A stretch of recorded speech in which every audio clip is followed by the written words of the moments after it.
percentage of the establishment Democrats ultimately would end up supporting him, and which ones won't? I don't know. If I had to guess a percentage, I would say that maybe 50% of them will like reluctantly fall in line and hold their nose and do what they have to do. They're such giant hypocrites because they always scream about unity all day long. And, you know, they don't mean it. What they mean is people on the left, be quiet and fall in line and back a centrist because we say so. Listen, the model, honestly, is Donald Trump. Anytime any establishment goon on the right said anything negative about Trump, he punched them back in the face twice as hard. And you know what? It worked because the Republican establishment is a paper tiger, just like the Democratic establishment. One of the reasons why I was pretty upset with Bernie's response when it came to, you know, him apologizing to Biden and him just kind of like swatting aside the Hillary thing. Like, these people, you can win. You can fight back. Krystal, I just needed one thing from him. Like, I just needed, in the case of like the Hillary situation, just say something like, I don't need lectures on likability from somebody with a 36% approval rating. That's it. Right. That's it. Yeah. Consider the events that unfolded with the culinary union. Now, the union leaders were never going to endorse Bernie and seemed determined to do whatever they could to undermine his chances in Nevada. But they stopped short of doing the one thing that actually could have blunted Bernie's momentum in the state, making an endorsement. Why? Quickly after the union began circulating anti-Medicare for All talking points, rank and file members who were Bernie supporters began circulating their own petition in support of Medicare for All. It became clear that if the union endorsed against Bernie, they would face a very real and very public backlash from their own membership. I mean, I remember the discussion up to Trump, which is they realized it was because the same thing was happening. It's that major Republican organizations were basically trying to back other candidates other than Trump or try and swing it away from him. Right. And their actual members were like, no. You can't. That's not going to happen. And it was that actually which stopped any real momentum at the convention from trying to swing it away from Trump when they realized, when the leaders had to realize that the voters themselves were with Trump, is that they had to back down. Well, and it's a go-to move at this point of the Democratic establishment to blame voters for various problems, right? Like, the reason that we have Trump is because of racism and sexism, right? The reason why the Russiagate stuff didn't stick is because voters were too dumb and too they didn't listen, now. They didn't hear it, right? And then the whole idea that, you know, voters stayed home and didn't back Hillary Clinton, that's never put on her. No. It's put on the voters, right? No, I mean, you have to go out and make the case and give people a reason to come out and vote. The most powerful argument he could make right now is basically saying the young people that back me, they don't back the Democratic Party. Right. They back me because of Medicare for All, Green New Deal in particular, right? Do you think that these Sunrise Movement kids who are out there organizing for me on the Green New Deal, you think they're going to vote for Joe Biden? You're insane. Yeah, right. Yeah. The older voters, and this is where there is a real generational divide. Older voters, first, second, third, fourth, fifth issue is beating Trump. Period. End of story. That's what it's all about for them. Younger voters aren't like that. No, I mean, the people Younger who watch voters this are show not like that. And so if you want them to show up, you have to give them a candidate who backs their values. Otherwise, they're not coming to the polls and you're losing to Trump. They have to understand, and the suburban voters have to understand that without Sanders' people, that he has this movement behind him. And if you don't have that movement, you are going to lose to Donald Trump. That's the case that needs to be made loud and clear. If you do not win the electability argument, you will not win. You'll lose. You will lose. And so they have not yet really gone hard on that, the fundamental case. My people are my people. They're not just going to come over here and vote for you. And that's the case that needs to be made. It doesn't talk about it. And that's actually part of the electability case, which is my people will not turn out for you. They are not turning out for you. They still are never going to give you credit. So at a certain point, weaponize your base. And what I mean by weaponize is Bernie doesn't understand power, it seems to me, which is that he doesn't understand how to leverage what he has created. Trump understood this viscerally, which is, I've got my people, I could shoot somebody on Fifth Avenue and they'd still be with him. It's true, because nobody else talks the way that he does, and it's very important that he continue to do And it's a powerful thing, and you're absolutely right. They have not understood how to use that effectively. Joe can say what he wants, and party leaders and the media can line up behind whoever they want. But you're not going to tell me or anyone else that we now have to vote for that person. Voters don't owe you anything. You're not entitled to their vote. It's so clear now that the whole vote blue no matter who line is a total con job designed to quash any dissent so that they can fully shove any neoliberal corporatist nonsense down our throats, whether it's Jamie Dimon or trashing Medicare for all or standard issue warmongering foreign policy. We're supposed to just accept it all because at least it's not Donald Trump. The responsibility is placed wholly on the voters to suck it up and vote Joe. I'm not buying it. If the choice is Donald Trump or Joe Biden, you can mark me down as officially undecided. Now look, I'm never going to vote for Donald Trump, but I'm not sure at this point under these circumstances that I can vote for a Joe Kamala ticket or whatever ends up being on offer. I know how mad people are going to be to hear that, how many ugly comments I'm going to get on Twitter, which is weird since I thought only Bernie people posted mean Twitter comments. But honestly, I don't care, because the policies and the critical importance of centering the working class isn't just some branding exercise or cosplay for me. I actually care about it. I'm willing to fight for it.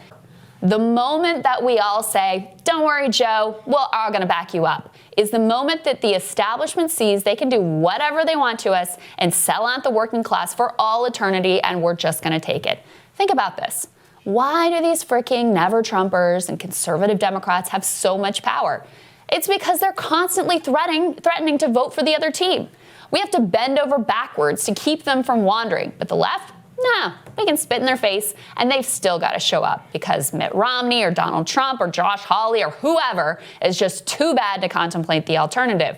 And by the way, if the corporatists lose again anyway after we all suck it up and vote Joe, they're still going to blame us. Well, I'm, for one, not in the mood to play along. So if moderate voters are what you need to win, go ahead. Try to win with your moderate voters.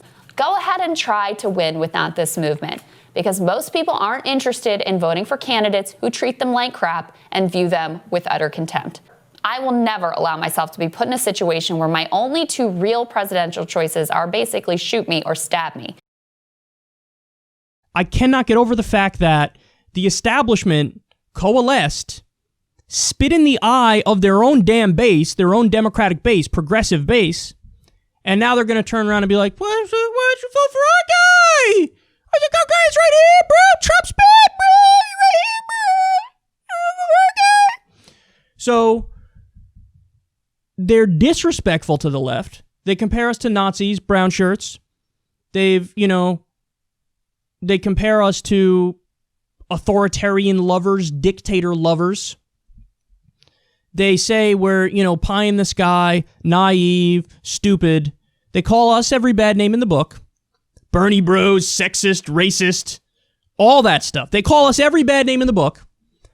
They have to get together in smoke-filled back rooms to cut deals to prop up Biden's carcass, and then they're going to turn around and shame us if we don't fall in line for Biden.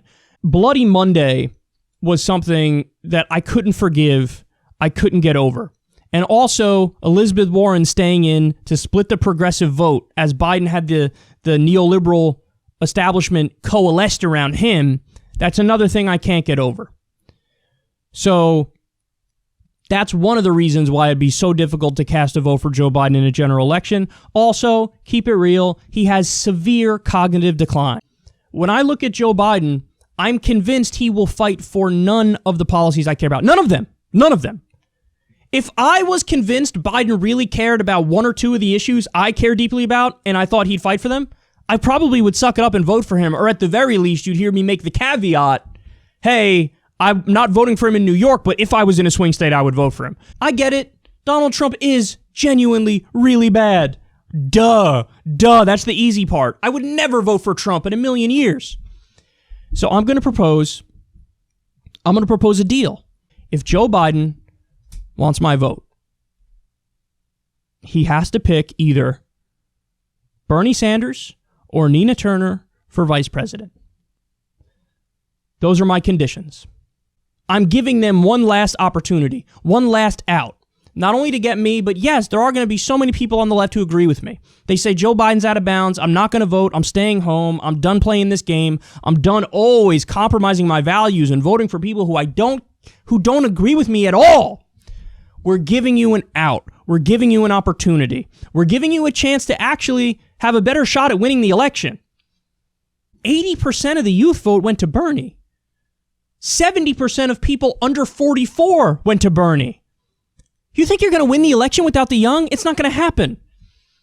And no amount of fake pandering now is going to change that. Whether you try to be cool and be with us on cultural stuff, rad, bro.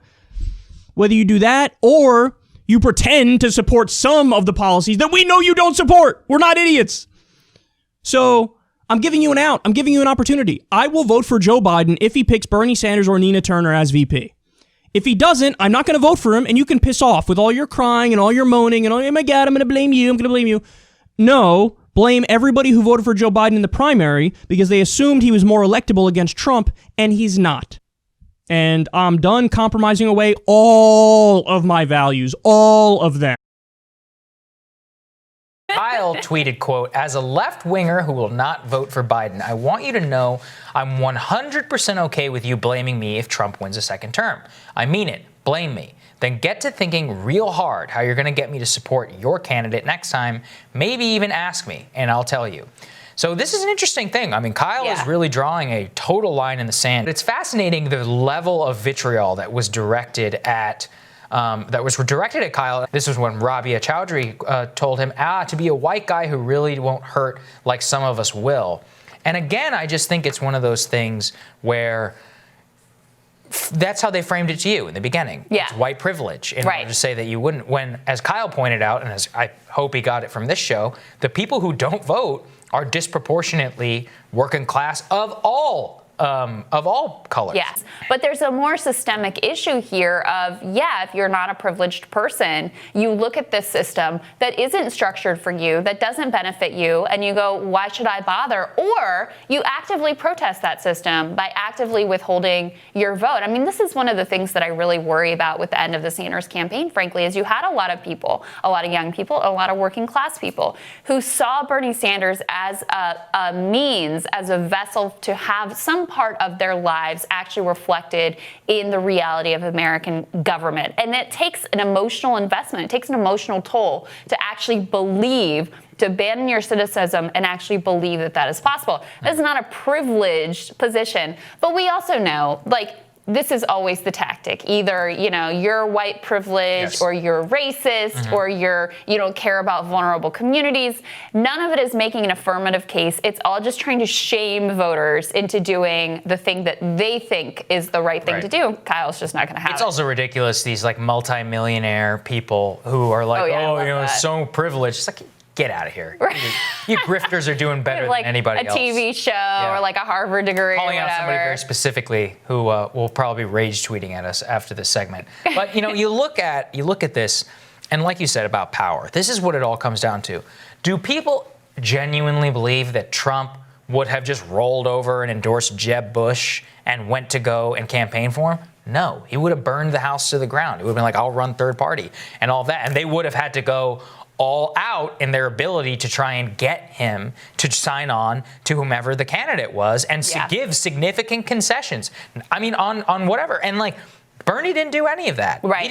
He never held their feet to the fire. AOC says, I will vote for Joe no matter what he gives. So I'm like, why should they give you people anything? Right. These people who are going after Kyle is they believe in these kind of cultural existentialism and crises, whereas Kyle, I think, looks at it as a lost cause because he truly doesn't believe any economic populism will come of this, or there will be any sort of victory for working class. So he doesn't look at existentialism in the same way.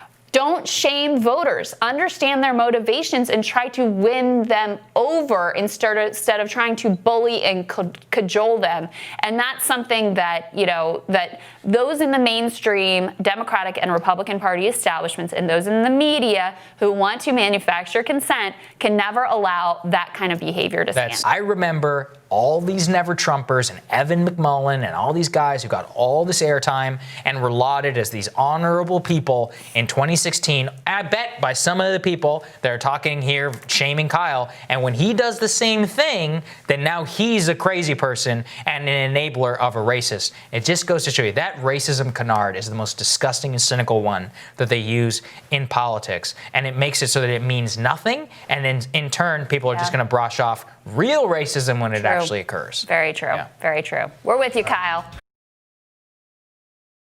The demands issued by progressive groups and their allied leaders aren't helping much in that department, frankly. It seems patently absurd to imagine that they'll actually gain any meaningful concessions when they've already pledged their support to Biden. But in fact, as I turned this all around in my head over the weekend, I realized that powerlessness is in fact a carefully constructed mirage designed to keep us in check and force us to give up. In fact, the populist left might be the single most important faction in America at the moment. Here's what I mean by that. Now, on the one hand, the fact that Trump is so patently unacceptable to many of us puts us in a real bind. How can we do anything but support the team with the chance to defeat Trump and do so enthusiastically? On the other hand, it's important to recognize that our view of Trump does not mirror that of the #resistance crew. And that matters because it gives us a sort of asymmetric power positioning.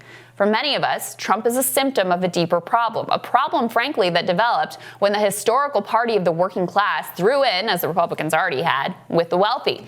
Money in politics, of course, only accelerated the incentives to cater to the wealthy and their allies, the professional managerial class, who also benefit from that neoliberal world order. Cheap consumer goods, cheap service goods, a culture, society, and economy all geared towards satisfying their whims and desires. So yes, as I articulated last week, I see the direction Trump and his successors could take the country as an existential threat. But I also see return to normalcy and the persistent status quo as an existential threat. I suspect some of you, especially those who are young, working class, low income, or part of historically oppressed communities, feel this even more acutely. So this brings me to why we hold so much power in our hands. For the #resistance set, literally the only thing that matters is beating Trump. That's it. Ask yourself whether or not they would enthusiastically line up behind George W. Bush himself if that was what was required. With his lies and his torture and his plutocracy, you immediately know the answer. Of course they would, because the only thing that matters is beating Trump. Any and every principle is to be sacrificed on that altar. The very fact of their all-consuming Trump derangement syndrome is exactly what hands the populist left so much potential power. Because whether they want to admit it or not, they do in fact need us in order to win. Now, they would certainly prefer not to have to give up anything of substance in order to get us on board. But in fact, their fixation on Trump and Trump alone does give us an advantage. The only question, and it's a big one, is if we're willing to use it. If we're actually willing, in a coordinated fashion, to make demands and be willing to withhold our votes. Individual voters here and there making their own unaffiliated decisions are, in fact, powerless. But as always, solidarity could be powerful. The only question, and again, it is an incredibly weighty one, is whether we're actually willing to grab that power and risk actually being the reason that Trump is reelected. Because while I think it's highly likely that because of their anti-Trump desperation, Democrats would cave to virtually any demands backed up by a truly credible threat, there's of course a chance that they don't. And there's of course a chance that such a coordinated anti-Biden opposition from the left would in fact result in a Trump reelection. And let's not sugarcoat what that means. It means being ready to carry the Trump admin's actions on your conscience, including the orphan babies at the border, the footsie with white nationalists, the deadly level of sheer incompetence. It means being willing to be absolutely and thoroughly despised, seen as true villains, or perhaps an even greater magnitude than Trump.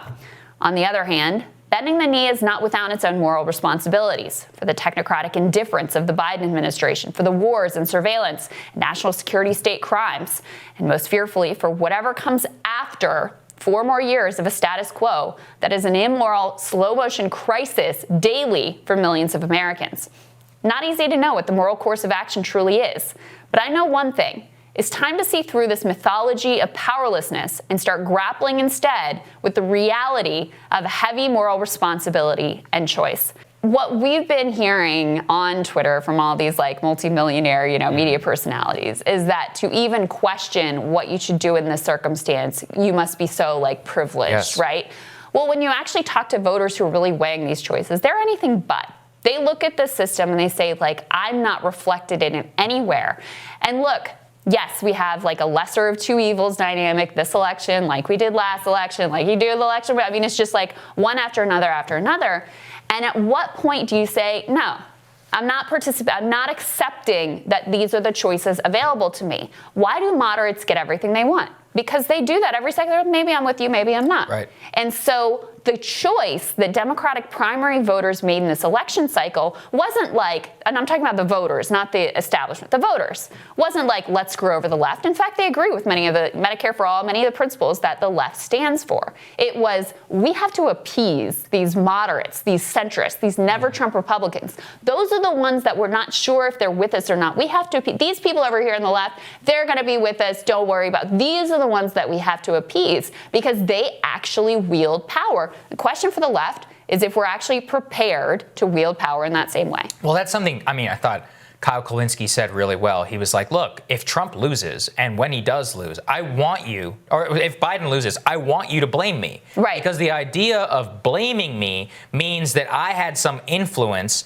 on how that the I had election power. could have turned out. That you needed so me. maybe next time you'll actually come and listen to me. That's and again, exactly right. This is a very complicated dynamic for most people to wrap their heads around. But I thought you put it really well when you talked about George W. Bush. Friend of the show, Glenn Greenwald, had an entire thread I loved of liberals praising George W. Bush. Like, it doesn't look so bad now, does he? Or like, Miss W yet? And I'm like, no, I actually don't. No, we Not don't. for a single day. I really don't miss waking up to the news and seeing 100 troops dead in Iraq. I really don't. Right. And that's the thing. Glenn also put it really well. I think it was yesterday. He said, look, the primary divide amongst people in the Democratic Party are people who think that Trump is the symptom of all of our problems, or Trump is a cause of all our problems, or Trump is a symptom of all of our problems. I mean, one of the things that I really realized in thinking this through over the weekend, it's something we've talked about before, but I didn't quite totally factor it into this dynamic that we're living through right now, is that, look, Trump was such a sort of stylistic break from the norm. His way of doing this is so different that it really freaked people out. And I get that. I mean, I was right there like, what the heck is going on? Who is it? How did this happen? Like, what does he really want? What is he after? What is this administration going to look like? That really freaked people out. And the media filled in the void and basically convinced a significant chunk of the Democratic Party that he is like Hitler. I mean, really. And then if you're dealing with like, this is Hitler, then yes, I would vote for George W. Bush, right? I mean, truly. Yeah, and that's what you're getting at with like, is he the end-all be-all cause of all the problems, or is he a symptom of deeper problems? Because if he's a symptom of deeper problems, which is what I believe and what I think many on the left believe, then your approach and the way that you handle this calculus is different. So while most of the mainstream media and Democratic establishment and many Democratic voters look at this like, you know, Bernie supporters not sure that they're going to get on board, not really quite sure what they're going to do, and they're like, are you crazy? Like, of course you would vote for Michael Bloomberg or George W. or whoever could get this. Of course you would.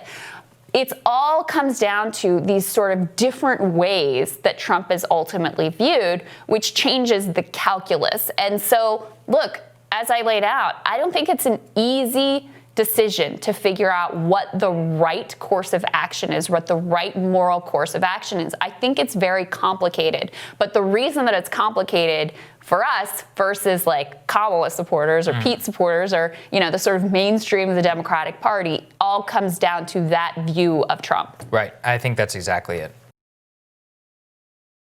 This, of course, goes right along with Biden indicating that he would form a bipartisan cabinet, apparently picking right up on Thomas Friedman's unity cabinet idea, except Biden would exclude anyone actually on the left. And it goes right along with him reaching out to the likes of Larry Summers for advice on handling the economic response to the crisis, and goes perfectly with his pledge to donors that under a Biden administration, nothing would fundamentally change. His pledges so far have actually all been sops to the cultural and identitarian left. A woman VP, a black woman on the Supreme Court, no mention of what their ideology might be, which, as a matter of fact, would matter quite a lot more for the future of women in general and women of color in particular. The only thing we know so far about his first 100 days are a pledge to push the Equality Act, something I support, but which does ignore the fact that no equality will ever be achieved so long as economic disparity oppresses vulnerable communities. It's not just Biden who has embraced this never-Trump Republican future for the Democratic Party. A Biden nomination solidifies the already gelling alliance of culturally liberal suburbanites with unreformed Bush-era neocon corporatist castoffs. You see that direction of the party when Nancy Pelosi calls the Green New Deal the Green Dream or whatever, when she embraces a SALT cap tax deduction and lobbyist obvious bailout as elements of the economic response. You see it when MSNBC, now the official propaganda arm of the DNC, but still trying to portray itself as a left network, elevates Nicole Wallace, Steve Schmidt, and a bunch of national security state apparatchiks over even a single voice who actually represents the populist left. You see it when everyone from Pete to Amy to Bloomberg puts their own ambitions aside and lines up in lockstep to defeat Bernie and to crush his movement. As Perry wrote, when Sanders did well in the early primaries and seemed like he could win the Democratic nomination, Never Trump conservatives turned into a Never Bernie coalition.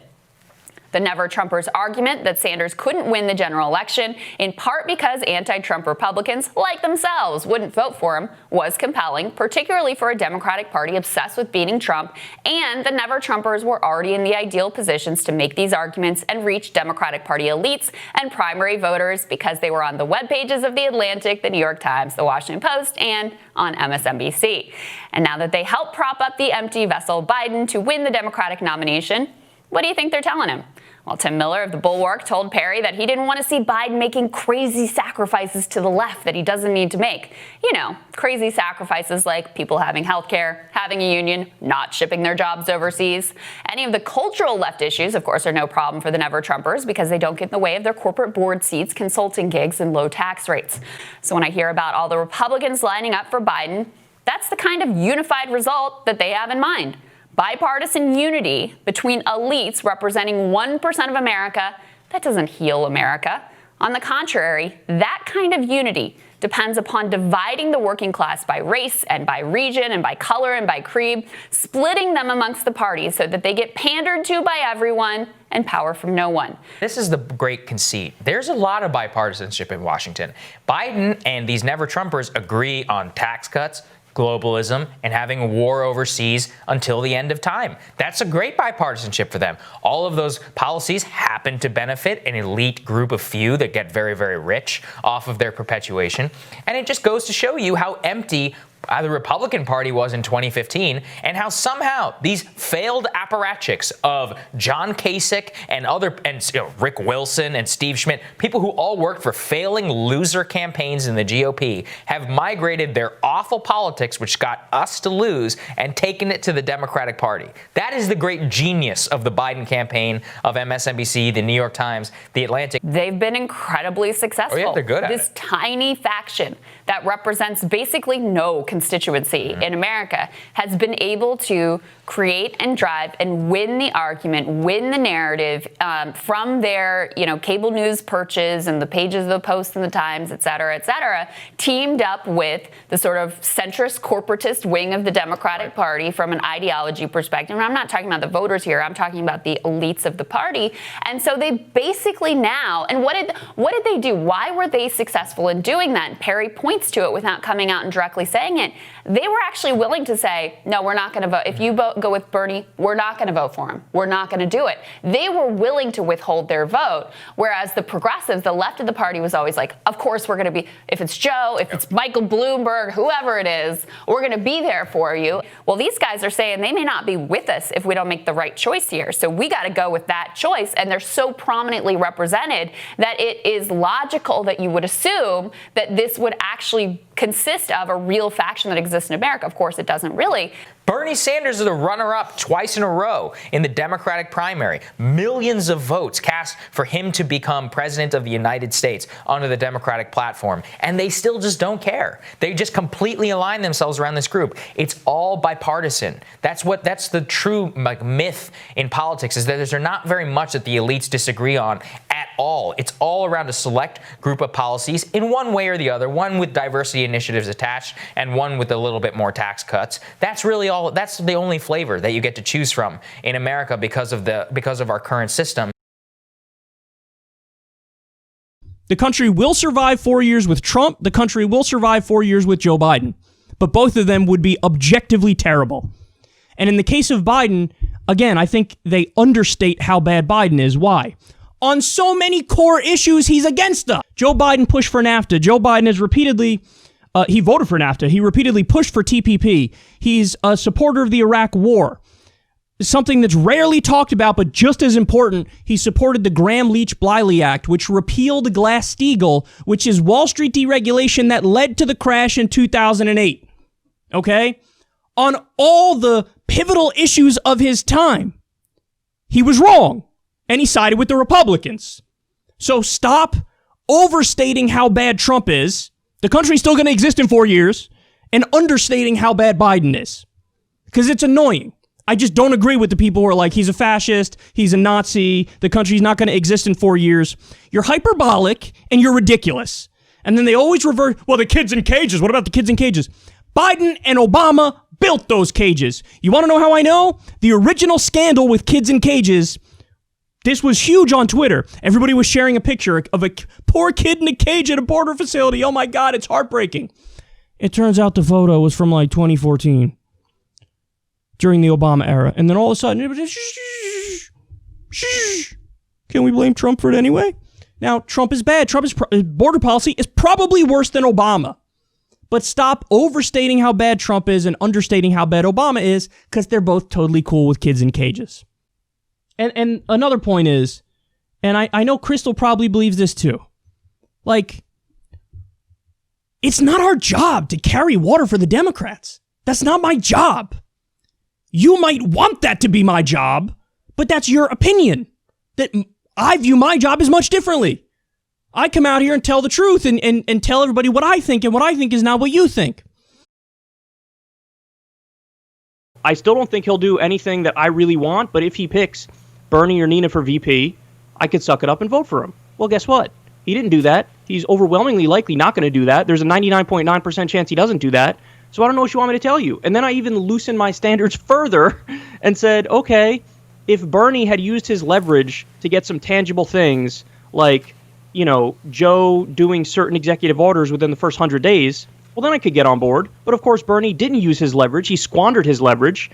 And here we are. I think a task force is honestly insulting because it's a way to, like, loosely pander to the left without delivering on anything specific.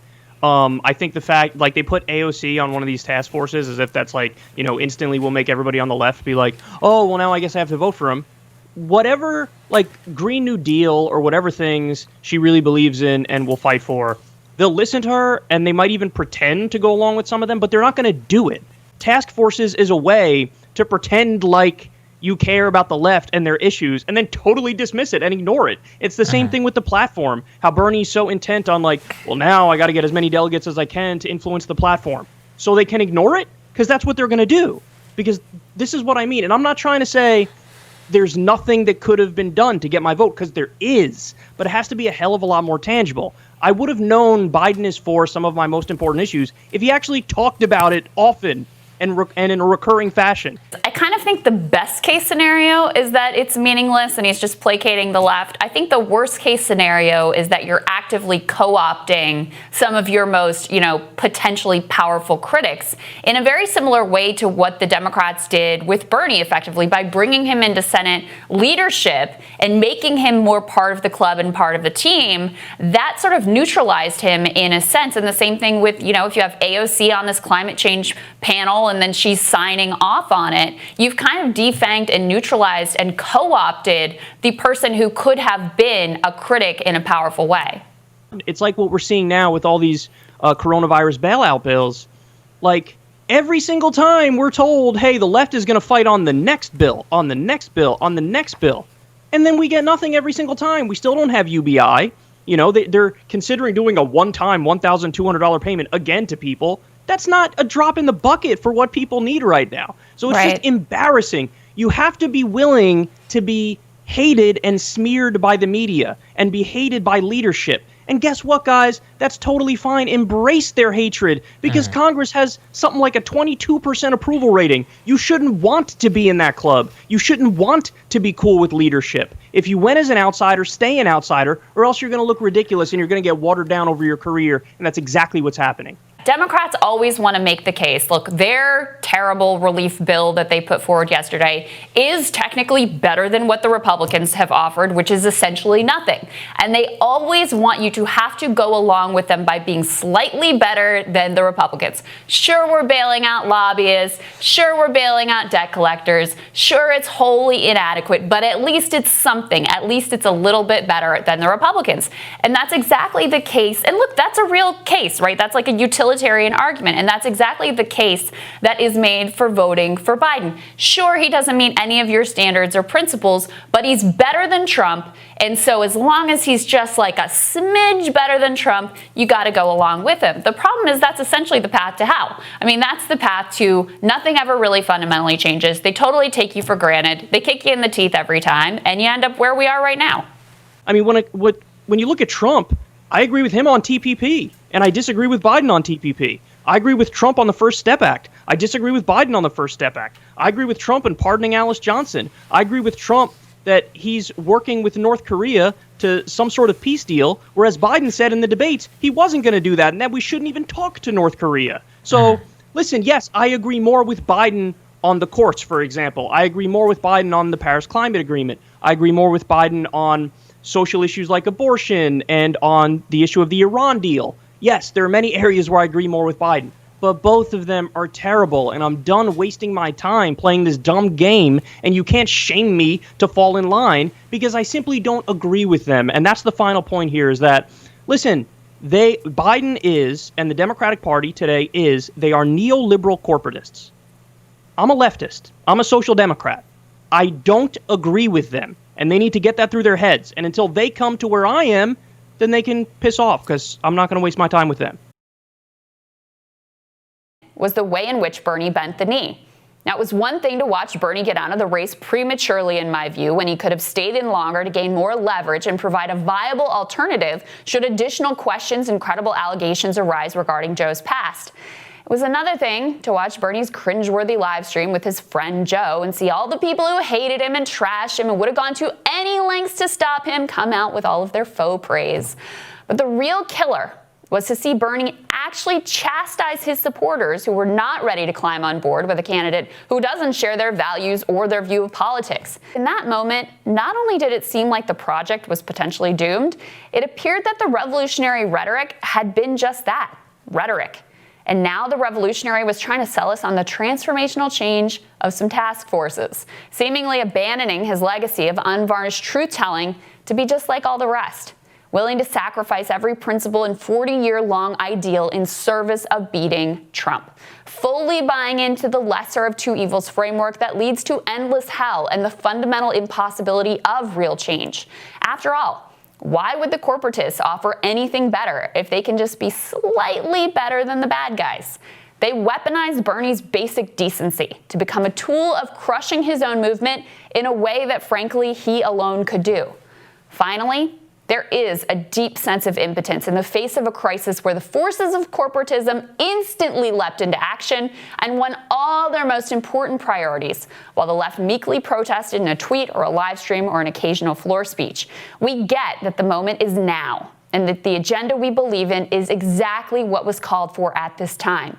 And yet the movement that could have fought for that agenda is defeated by the establishment and then demoralized by its former leader. You have to believe in two things to get something done. You have to believe in politics and you have to believe in government. So on the right, the establishment Republicans believe in politics and they believe in government. Yeah. But they use and believe in government to corporate ends. The populist people believe in politics and government, are on the right, believe in using government for more worker-centric ends. So they got some of what they want. Now, who are the people who are irrelevant? The progressives and the libertarians. Libertarians because they don't believe in government. Progressives because they don't really believe in politics. And I think that that is actually what it really comes down to, which is at the end of the day, and what I mean when I say don't believe in politics is this fake trying to whip votes against the bill, this whole like only being able to muster 14 out of a necessary 18 votes, only one person ultimately voting against it, being completely unable to organize any sort of caucus that holds, look, Here's the other. I think we were talking about this. Why is the Congressional Progressive Caucus like 100 people? Yeah. That's essentially meaningless. That's almost half of the entire Democratic caucus. Right. It's much and better some of them are apparently also members of like the New Democrat Caucus, which is the corporate caucus. Yeah. It's like, somebody riddle me that one. That doesn't go together. Right. So what you should do is what the Freedom Caucus was. Very tightly controlled. It was like 30, 40 people, but they were staunch believers in things, and they actually had enough actions in order to force leadership's hands. That's politics. They didn't believe in government, but they believed very strongly in politics. I think, I don't know if I would say don't believe in politics, and maybe this is what you mean. I would say that they don't understand who their enemies actually are. Well, that's part of politics. Right, and that is part of politics.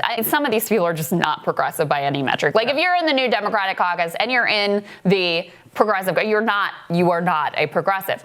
Some of them, though, are more of the model of like Elizabeth Warren, where, in an ideal world, if you ask them their issue set, they're like progressive on the issues, but they're also very, very loyal to leadership. And that trumps any of their like so-called values, which to me, then your values are sort of meaningless because you're just going to go along with whatever the like corporatist leadership wants you to do.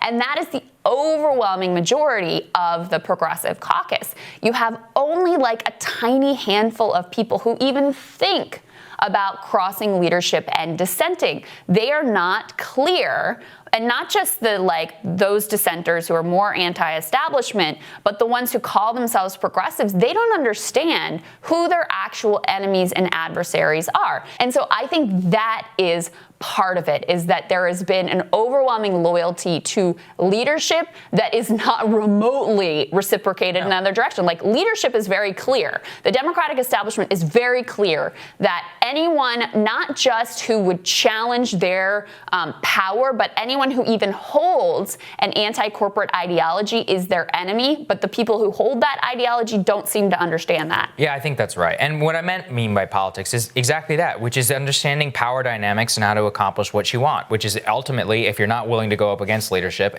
and you're only willing to pay lip service to something, then you don't really believe in actually getting and using power in order to accomplish the ends of which you told your constituents. That's ultimately your job, and especially as a political leader. This is what talked about earlier with Bernie Sanders, which is that always being, trying to have it both ways, being the anti-establishmentarian, being a member of Democratic leadership, being the guy who's going to go against the Democratic establishment, and being the guy who says, I think Joe Biden could beat Donald Trump, and I'll vote for Joe no matter what. And just play acting revolution. Like, that's just not how revolution actually happens. You have to be willing to be villainized. You have to be willing to be hated. You have to be willing to stick a stick in the gears and make it all shut down and make people absolutely furious at you. This is the part that is important. It's uncomfortable to talk about, but it is important to recognize. Is part of why that despair exists is because the leader of the movement himself essentially said, you guys are wrong in your way that you're viewing things. Like, he turned around and chastised his own movement and said, no, lesser of two evils is the best that we can hope for, so you got to get on board. And so if even Bernie Sanders, the most consistent politician in the universe, the most principled, honest politician that you can imagine, if even he is saying that, then you look at that and you're like, well, where do I exist in this spectrum? Name me one person that has power and influence in this town who actually represents my views, is going to fight for the type of politics and the type of policies that we believe that would make the country better. Yeah. According to the Washington Post, Sean Sullivan there, the campaign of Senator Sanders has told some supporters picked to represent him as delegates to sign agreements barring attacks on other candidates or party leaders, barring combative confrontations on social media, or talking to reporters without approval. Give me a break. Are you kidding me? Even now, you're still buying into the Bernie bro BS narrative and shaming your own people and muzzling them, what? What is this? It just shows you that he really actually, because the biggest power that he had is these people that he is like chastising and muzzling right now. Like, this was the power of the movement. We actually saw this. Remember in Nevada before the caucuses, how the culinary union is so powerful. Yes. They were going to come out and make an endorsement, and they had been very aggressive going against Medicare for all, and really pretty specifically Bernie Sanders, in an attempt to undercut him in that state, which of course he went on to win by overwhelming margin. And there was a huge backlash from his supporters. From his own members. From their own members who were his supporters. Exactly. And a huge backlash online. But the fact that there was that backlash certainly appeared to affect their ultimate decision not to endorse anyone. They just decided to stay neutral, which was a major win for him, because they were never going to back him just because of their ideological alignment. They were never going to back him. So that was a major win brought to you by his movement. That was the major strategic mistake and misunderstanding that he always had.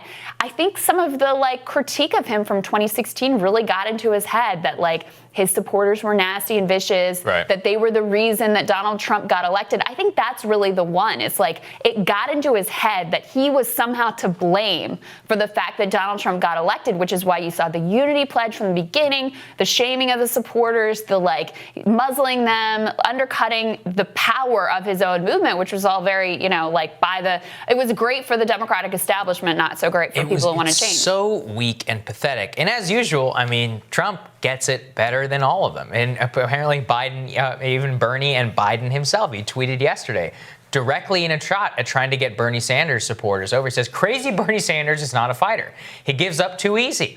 The Dem establishment gets Alfred E. Newman, Mayor Pete, and Amy Klobuchar to quit, endorse Sleepy Joe before Super Tuesday, gets Pocahontas to stay in the race, taking thousands of votes from Bernie. He would have beat Sleepy Joe in a landslide every state if these events didn't happen. True. And even if Warren dropped out, he could have easily won. Dems did it to him with crooked Hillary, and now even more so, Bernie doesn't even complain. Vote for Trump on trade. Better than BS. Makes him a compelling point there. It's a very compelling narrative and story. Show me the lie in that tweet. Show me the lie. Occasionally he does get it right. It was the two. I was like, this is literally what happened. It's play by play. That's how it went down. And he said before, he was like, I was terrified of Hillary picking Bernie because we share the same critique of the international trade system and all of that. And now he's going the same thing, full bore, trying to get some of these Sanders supporters. We know from the data, about 15% of Sanders people are going to vote for Trump. That's actually not all that many. It's not a historic defection by any means. The real question is how many are not going to vote? And I think that is something that we know from the college student data, the young people data, some of the Tara Reid data in terms of who believes her and who thinks that it's a problematic thing, that many of those people are not happy with Joe Biden, enough to the point where they may just not show up to vote. These are the group that the Democratic Party was counting on to basically, take power over the course of the next coming decades. And so if you are pushing them out right now, shaming them for their social media confrontations. Oh my God, I just can't even. Do you think that they're going to continue to show up for you in the Democratic Party and see themselves as party loyalists? That's not going to happen. They're going to be up for grabs. They're already up for grabs. Well, look, what was part of my critique of the Sanders campaign, and not just him losing and how he got out and the way in which he bent the knee, which not only was let's all go and get on board with Joe Biden in an affirmative way, but that it would be irresponsible not to, that sort of shaming of his own supporters. This is just another blow. And it just shows you. Look, ultimately, I think a lot of people were kind of surprised to realize they thought Bernie supporters were like a cult, that they just go along with whatever Bernie says. I think they're finding out that people have a mind of their own. Has literally anyone been hired by the Biden camp from Bernie world? Not according to press reports and not according to all the folks who I spoke with. Not one. Look, I'm not surprised, but it's easy to take for granted the fact that a quite significant chunk of the Democratic electorate would be utterly scorned and unrepresented, that people wouldn't even think to hope that there might be a Bernie world VP or cabinet pick in a Biden administration, that this contempt and commitment to quashing the left extends all the way down to the staffing levels should show you just how serious they are about the project of crushing this entire, again, rather large portion of the Democratic base, a desire that we've seen at all levels of the Democratic establishment, even if it means turning off an entire generation, maybe 2 generations, even if it means risking a loss to the man that they claim to so passionately resist. Snuffing out the Bernie left was always priority number one. When you think about not just Joe Biden, but the way that Pelosi and everyone else has gone overboard trying to crush every semblance of any kind of dissent from the left of the party, it becomes clear, like, this is the number one project. And we saw this during the primary. The number one goal was always to defeat Bernie Sanders. If you can beat Donald Trump while you're at it, great, that's terrific. But they actually do see Bernie as a more existential threat. Everybody should understand this. The people who work on the campaign are the ones who get the plum West Wing appointments. That's just how it works, right? Yeah. Like, you were there in the trenches, then you become like counselor to the president. There's not that many of these positions available, maybe 100, 150 directly inside the West Wing that go direct access to the president of the United States. You are getting a very clear glimpse of what that's going to look like. People like Simone Sanders, people like Jean-Pierre, the Kamala Harris person that you pointed out. Ron Klain will probably be his chief of staff. I mean, we know the ideology of these people. But it really sort of exposes what the real project of the task forces is. It's a way of symbolically pretending to reach out to this part of the coalition without actually putting them in a position of any power. Even the low-level power of like a staffer is too much. So you put them on this task force for show, right? And then who you staff up with right now, certainly who you put in your administration, none of these people are going to be involved in the administration. It's just purely a way of pretending, of cosplaying outreach to the left. Let's start with one of the greatest Karen moments of all time, Saagar. Oh, this is certainly a Karen moment. So MSNBC's Mika Brzezinski, let's throw a tweet up on the screen, tweets, "I will be reaching out to the head of Twitter about their policies being violated every day by President Trump. Hope my call is taken. Please retweet if I didn't even you notice agree." the President Trump part. I didn't either. Well, first go round. that tweet got literally tens of thousands of retweets by fellow suburban wine moms who just can't stand President Trump. Mika has a follow-up tweet saying, "A call is being set up with Jack and the GC." I assume that says General Counsel. So thanks everybody for participating. God. That's Great. That's resistance to these people. I think that's what we really wanted to talk about. Right. Here. The point that you're making is the point, which is that if you don't have an ideology beyond like civility and norms, this is the kind of hashtag resistance that you collapse down to. Like, this is the extent of how far you go. This is the extent of the critique. And it's not just me. I mean, this was like a perfect prime example. But we've seen this from the Democratic establishment throughout the Trump administration, like Nancy Pelosi doing the clap thing. Exactly. And saying he's morbidly obese, but then signing his, passing his military budgets and handing him military powers. She said something along the lines of he has doggy do on his shoe or something. I was like, what is wrong with you? Seriously, what is wrong with you? He comes after me on Twitter, so I need him to get I'm banned. going to call the manager. It's like, literally, it's caller manager behavior. It's so cringeworthy. And it's like, that is exactly the type of behavior these suburban wine moms love. This is like peak resistance, ripping up the thing, doggy doo-doo, calling Trump morbidly obese on national television, trying to get his Twitter. You think Twitter's going to ban the president of the United States? You really think that's going to happen? The Ayatollah's still on Twitter. Go for it. I think what drives them crazy is that people don't care and that some people like it. They don't care as much as they do, and that is why they're unable to prosecute any real case. Your case is he doesn't sleep that much and tweets at 3 a.m. in the morning. My God, the country is burning. People are like, what? Somebody get the phone out of his hands. Yeah, it's like, I'm trying to pay my bills. Like, I don't care what he tweets. And it's funny because actually you will hear that, like, get the phone out of his hands literally say thing from, not only for that, like, you will hear that from a lot of people. The truth is that a lot of people actually really enjoy his Twitter. And if you follow this to its logical conclusion and you imagine Twitter like shutting down the account of Donald Trump, what have you accomplished? I mean, can you imagine how galvanized every one of his fans and supporters would be, and how it would just feed the notion that everybody's out to get them and they're trying to get, crushed, and they're not allowed to lift their voice in the mainstream? Like, it would have this massive backlash effect. And to what end? Like, you're not going to then be able to hear from Donald Trump? Broadly, though, I mean, I think it all comes back to this resistance idea and the terribleness of our political discourse. And of course, Joe Biden is also the one who's gotten on board with this. Oh, yeah, this is In good. a recent thing, he called Trump, he was like, I've come up with a nickname for him. And everyone was like, Oh, boy. and then, eventually he spit it out. And he's like, President Tweety. I was like, oh my God, this is like the worst. Like literally, yeah, it's just like the most cringe thing. And again, it's like, why can't he just act like a president? This is key, because that's Biden's like tick, basically, at this point. yeah. What does that mean to Biden?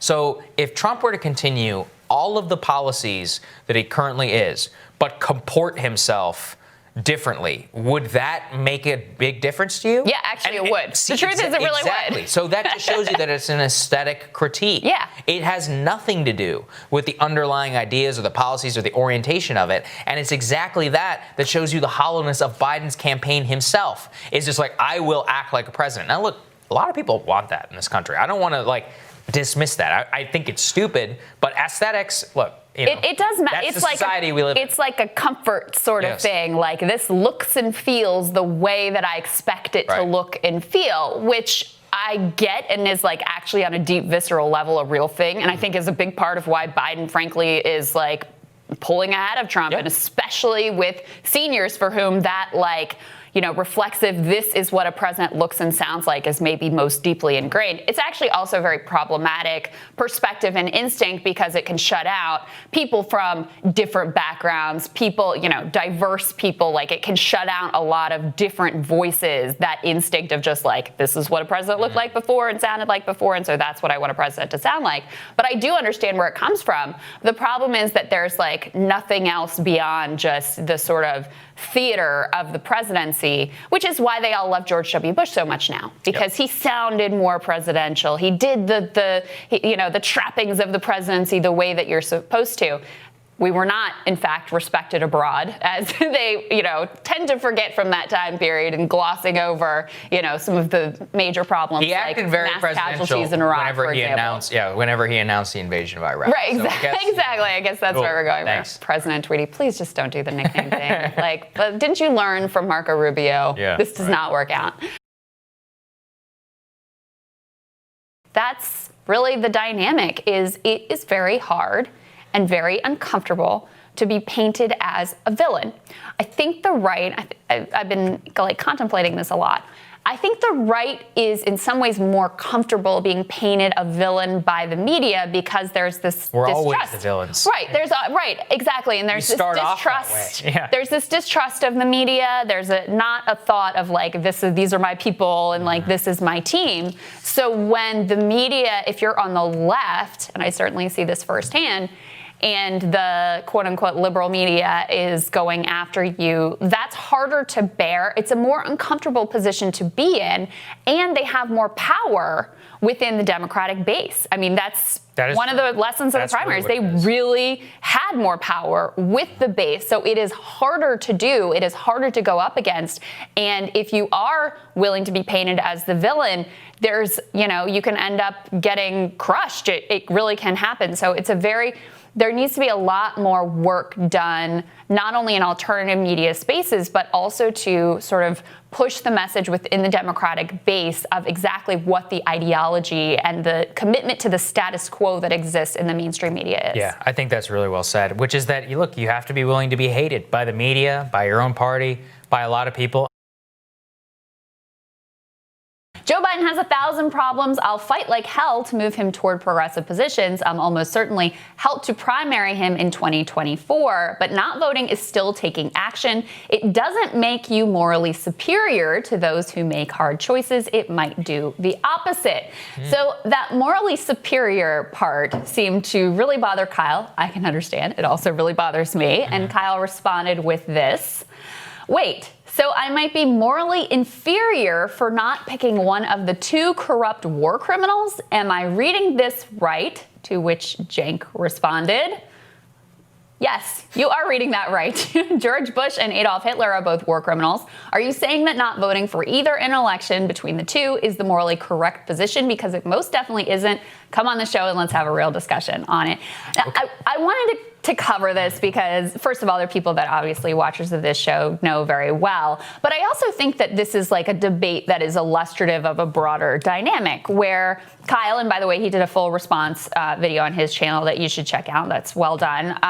Talks about how, look, he's not pretending like, and I'm not pretending like, our position is morally superior. Mm-hmm. We're not looking to shame people who, like, if you have made your own calculation, you think the right thing is to vote for Joe Biden, like, good, go do that. I'm not going to shame you or pretend that I'm morally superior for it, but grant us that same benefit of the doubt that we have our own reasons for contemplating not voting for Joe. Now, he feels that if he votes for either Biden or Trump, like whoever he votes for, that he has some moral culpability in whatever actions they take in office. And I think, you know, someone like Cenk or someone with that viewpoint sees that in terms of if you vote for Trump, you are somewhat morally culpable for his actions. Right. But they don't necessarily apply that same logic in the other direction. If you vote for Joe Biden, are you also then morally culpable for some of his actions in office? And that piece is never there. It's like, you know, well, if you vote for what they view as the lesser of two evils, and I view, let me be clear, I view Joe Biden also as the lesser of two evils. Mm-hmm. I think I'm not trying to create a false equivalency here. But basically, if you vote for the lesser of two evils, then you're sort of off the hook for whatever bad stuff they do in office. I mean, I think that is that if you look at it and you're like, people who vote for Trump are culpable in all of his actions.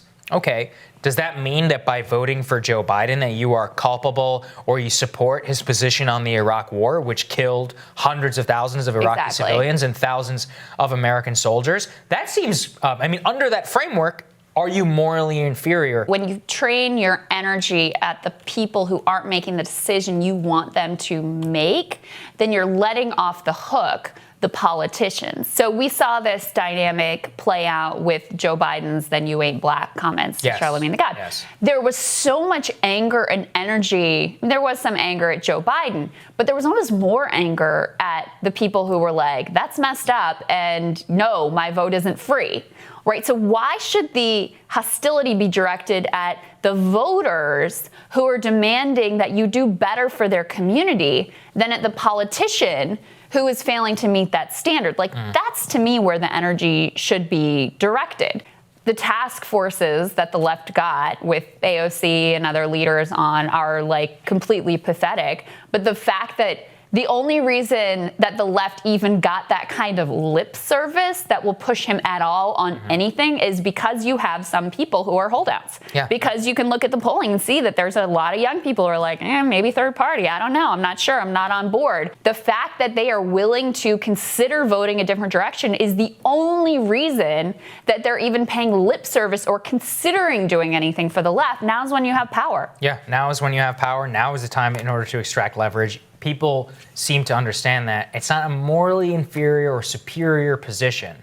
And that framework I just find really problematic in terms of the way that you have to approach not just your friends, but approach all voters.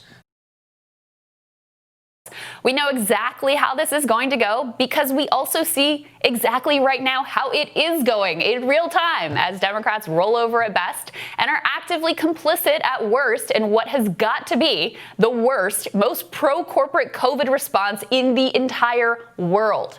David Sorota's up with a great piece on this. You all should check it out. Writing at The Guardian in a piece titled, "Democrats are fueling a corporate counter-revolution against progressives," David writes, "Democrats' entire 2018 electoral campaign told America that the opposition party needed to win back Congress in order to block Trump's regressive agenda.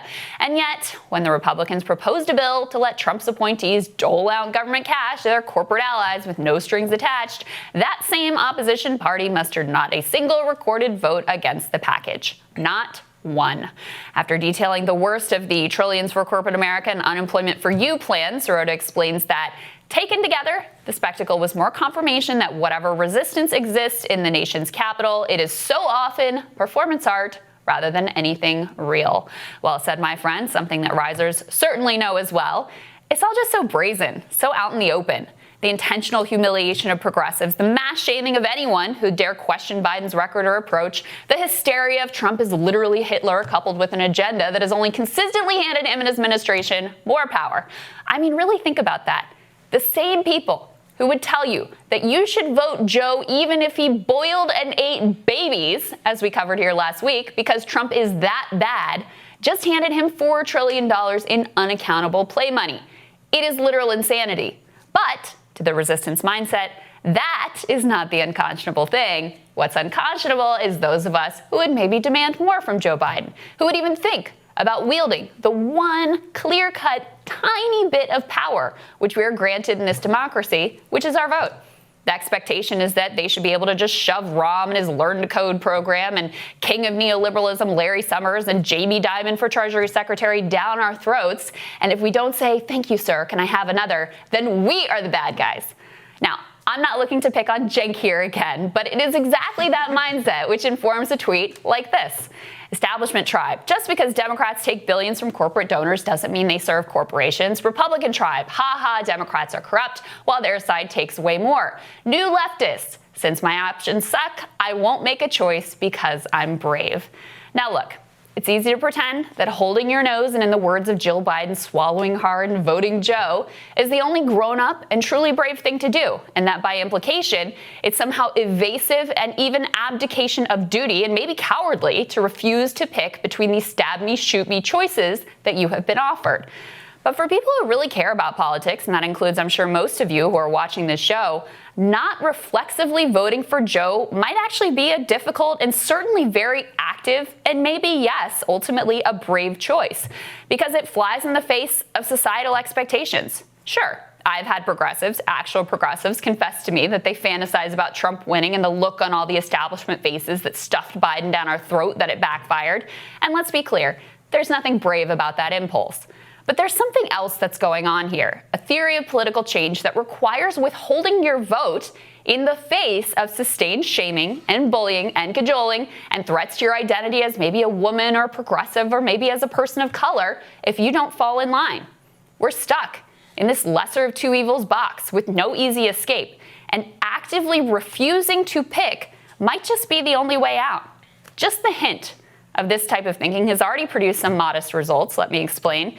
Now, I know the task forces are pathetic, let's be clear. But the fact that we even got that, or any rhetoric about FDR, talk of revolution, or lip service to progressive ideals, is because some of you, some of us, were willing to say, you gotta earn my vote. And if more had been willing to say that, then Team Biden would feel pressure to do more. If a large enough chunk of the movement held out, then we could have actually won something real, rather than FDR for dummies and some task forces that will improve a platform which is largely irrelevant without a leader to fight for the planks of that platform. Contrary to Cenk's framing, there is a lot of intentionality around not choosing, or around choosing none of the above. It is an active decision, and the entire system is set up to force you to pick between the binary options given to you. Now, I'm not saying that's brave, but I am saying that if there were more who consciously decided not to choose, then Nancy Pelosi wouldn't have felt free to humiliate progressives, Biden would be picking up a lot fewer Rahm Emanuel strategy calls, and you wouldn't get laughed out of the room for suggesting a VP from Bernie World. I totally understand why so many would evaluate the lesser of two evils framework and ultimately pick Biden. I don't judge that at all. But don't pretend like there's no cost. Your capitulation has made it easy and painless for the Democratic keepers of the status quo to continue to crush our working class agenda. And how ultimately, by so much of progressives, led by Bernie Sanders, saying, we're on board, you can do whatever you want, you can kick us in the face as many times as you want, we're still gonna show up for you, we're still gonna fight for people to go out and vote for you, that you just completely abdicate all your power. And look, I understand why people make that choice, but we shouldn't pretend like there isn't an associated cost to doing that. Yeah, and that's the crazy part to me, is that people are like, they're like, you have to do it because the cost of Trump winning is so high. But like I said, these are the same people. This is why I think so many of them are ridiculous and unserious figures who are going around saying that if you don't support Medicare for all, you want to condemn people to death. Or if you don't support this and you're like, this is an existential threat to everybody. And whenever it comes down to it, they get lose in the primary, they don't actually abide by many of the words that they said during the primary campaign. I believe, I think you and a lot of people like Kyle certainly do believe exactly what they were saying during the primary. But so many others, their rhetoric has kind of just been revealed as hollow. And so much of their actions hasn't really lined up behind the way that they talked so much during the campaign. And it looks so cynical that it's like, wait, were you just empty and talking this whole time? Like, if you're out there saying that it is an existential threat, that if without these policies, one more day condemns people to death, etc., shouldn't you be fighting as hard as you possibly can in order to get that agenda into the platform of the new campaign? Because just signing, I mean, this is basic power dynamics. And maybe that's what it is. A lot of these people are just unserious about politics. I've said that before. They actually just don't know or understand how politics works, I guess. I think if your frame is, and I think a lot of people like sincerely hold this frame. I don't want to denigrate the view. I think a lot of people sincerely believe that Trump is that bad, that he is maybe not Hitler, but he is that grave of a threat, that he is that outrageous of a nation destroying, constitution, destroying threat, that it justifies just completely, we got to do everything we can, no matter what, to get him out. And so I get that. But to paint falling in line, which is what all the pressure is on you to do, as somehow like a brave choice, I just think that's disingenuous. I don't think it's true. But to pretend like this is a brave and, and trailblazing choice to fall in line with the guy that everyone, literally everyone in polite society wants you to fall in line with, that's ridiculous. And it ignores that there is a real price to pay on the other side, which is that you lose during this time right now. Like right now is when you have any chance to change the trajectory of the Biden administration. Now is the time when you can exert this pressure, but it's always like, we'll fight tomorrow. Yeah. We'll try again next. We'll fight tomorrow. After he gets elected, that's when we'll fight him. After he gets elected, it's over. The wheels will be set in motion by that time. And yeah, you can try. I mean, I'll try too, but it's very, very unlikely at that point that you're going to change the course. Well, let's exactly game through this. Again, this is why I don't think people understand power and politics and how this all works. The transition team is getting made right now. They're legally obligated in order to make the transition team now, while they're the nominee. Right. Which means that after you win, it's too late. The transition team binders are done. I mean, the way Hillary Clinton's, I want people to actually know, before Hillary even lost, she had binders in which she had down to like the sub-cabinet level appointees picked out, ready to go, paperwork, submit to Congress. That's the same team essentially that's doing this to Biden. Personnel is policy. The personnel is being picked right now. So the fight is right now, not afterwards, because guess what? I mean, yeah, you may be able to nix a nominee, but nixing somebody is not the same as putting somebody in who agrees with you, and multiply that by the entire government to win 1,000 or 2,000 people that are going to immediately come into office. That's where you go. So look, I mean, if you don't fight now, you're getting enrolled. That's just, in terms of the process, that's how it works. Well, and we can see it's very clear if you take the example of Bernie Sanders, it's very clear in his actions the way that dynamic worked, that he got out so early, gave the endorsement for basically nothing, told everyone, like, not only am I supporting Joe, but if you don't, you're irresponsible, all of that. You can see how that just completely dissipated any energy, leverage, etc., that his movement may genuinely have had. And that's a big example, and Bernie has a lot of power because of how respected he is and how much credibility and what a long track record he has as being an honest broker and a sincere figure in American politics. But that same thing applies, on down the line. People who are thought leaders, like Cenk, right? People who are individuals on Twitter who have their own little, spheres of influence. Like that same decision-making process and the impact that it has on power applies to everybody down the chain. Yeah. And I think, look, again, I understand why you would make that decision. That's fine. But don't pretend like your decision is clearly noble and these ones over here are clearly awful and terrible. Let's just acknowledge there were no great choices here and everybody's just trying to make the best with what was given to them. An American city is on fire. The National Guard has been called in. The president is tweeting about the military shooting looters. The police have arrested a team of American journalists. The 3rd Police Precinct has been set on fire. These are images that recall the unrest of Ferguson and Baltimore and LA before them. All these years, all these decades later, with so much talk and blather from politicians, yet here we are right back in the same spot, with a lot of folks who are frankly much more uncomfortable with this expression of outrage from citizens than with the police murder of citizens. And as you ask people to just trust in the process and wait calmly for an investigation to play out, you get reminders like this, that your efforts and your playing by the rules aren't likely to amount to much. Here's the current county district attorney, Democrat Michael Freeman, talking about that investigation. I will not rush to justice. I'm going to do this right. And those folks who know me in the African community know I will do my very level best, but I will not rush justice because justice cannot be rushed. But my job in the end is to prove that he violated a criminal statute. And there is other evidence that does not support a criminal charge. Little context here, as Tennille points out over on Twitter. Within 6 months in 2018, the Minneapolis police arrested 47 people through sting operations against small-scale marijuana sales. 46 were black. Freeman's office charged all of them with felonies, which is to say he is not the person who will fix systemic racism in law enforcement. That's becoming pretty clear. Some ally you've got there, guys. Just can't understand why people who have watched their communities and their schools defunded and their lives devalued and their wages kept at poverty level with no ability to build wealth and having to live in fear of having some fragile white lady stick the cops on them or of being murdered by the cops in a city where that happens to black people 13 times more often than white people would resort to rioting when they've got such obvious pathways to redress. Just consider at a macro level, for example, the options presented to them at the presidential level. You got the Central Park 5 dude who worked with his daddy to deny black people housing and spent all his first-term political capital allowing multinational corporations to loot the public purse, so to speak.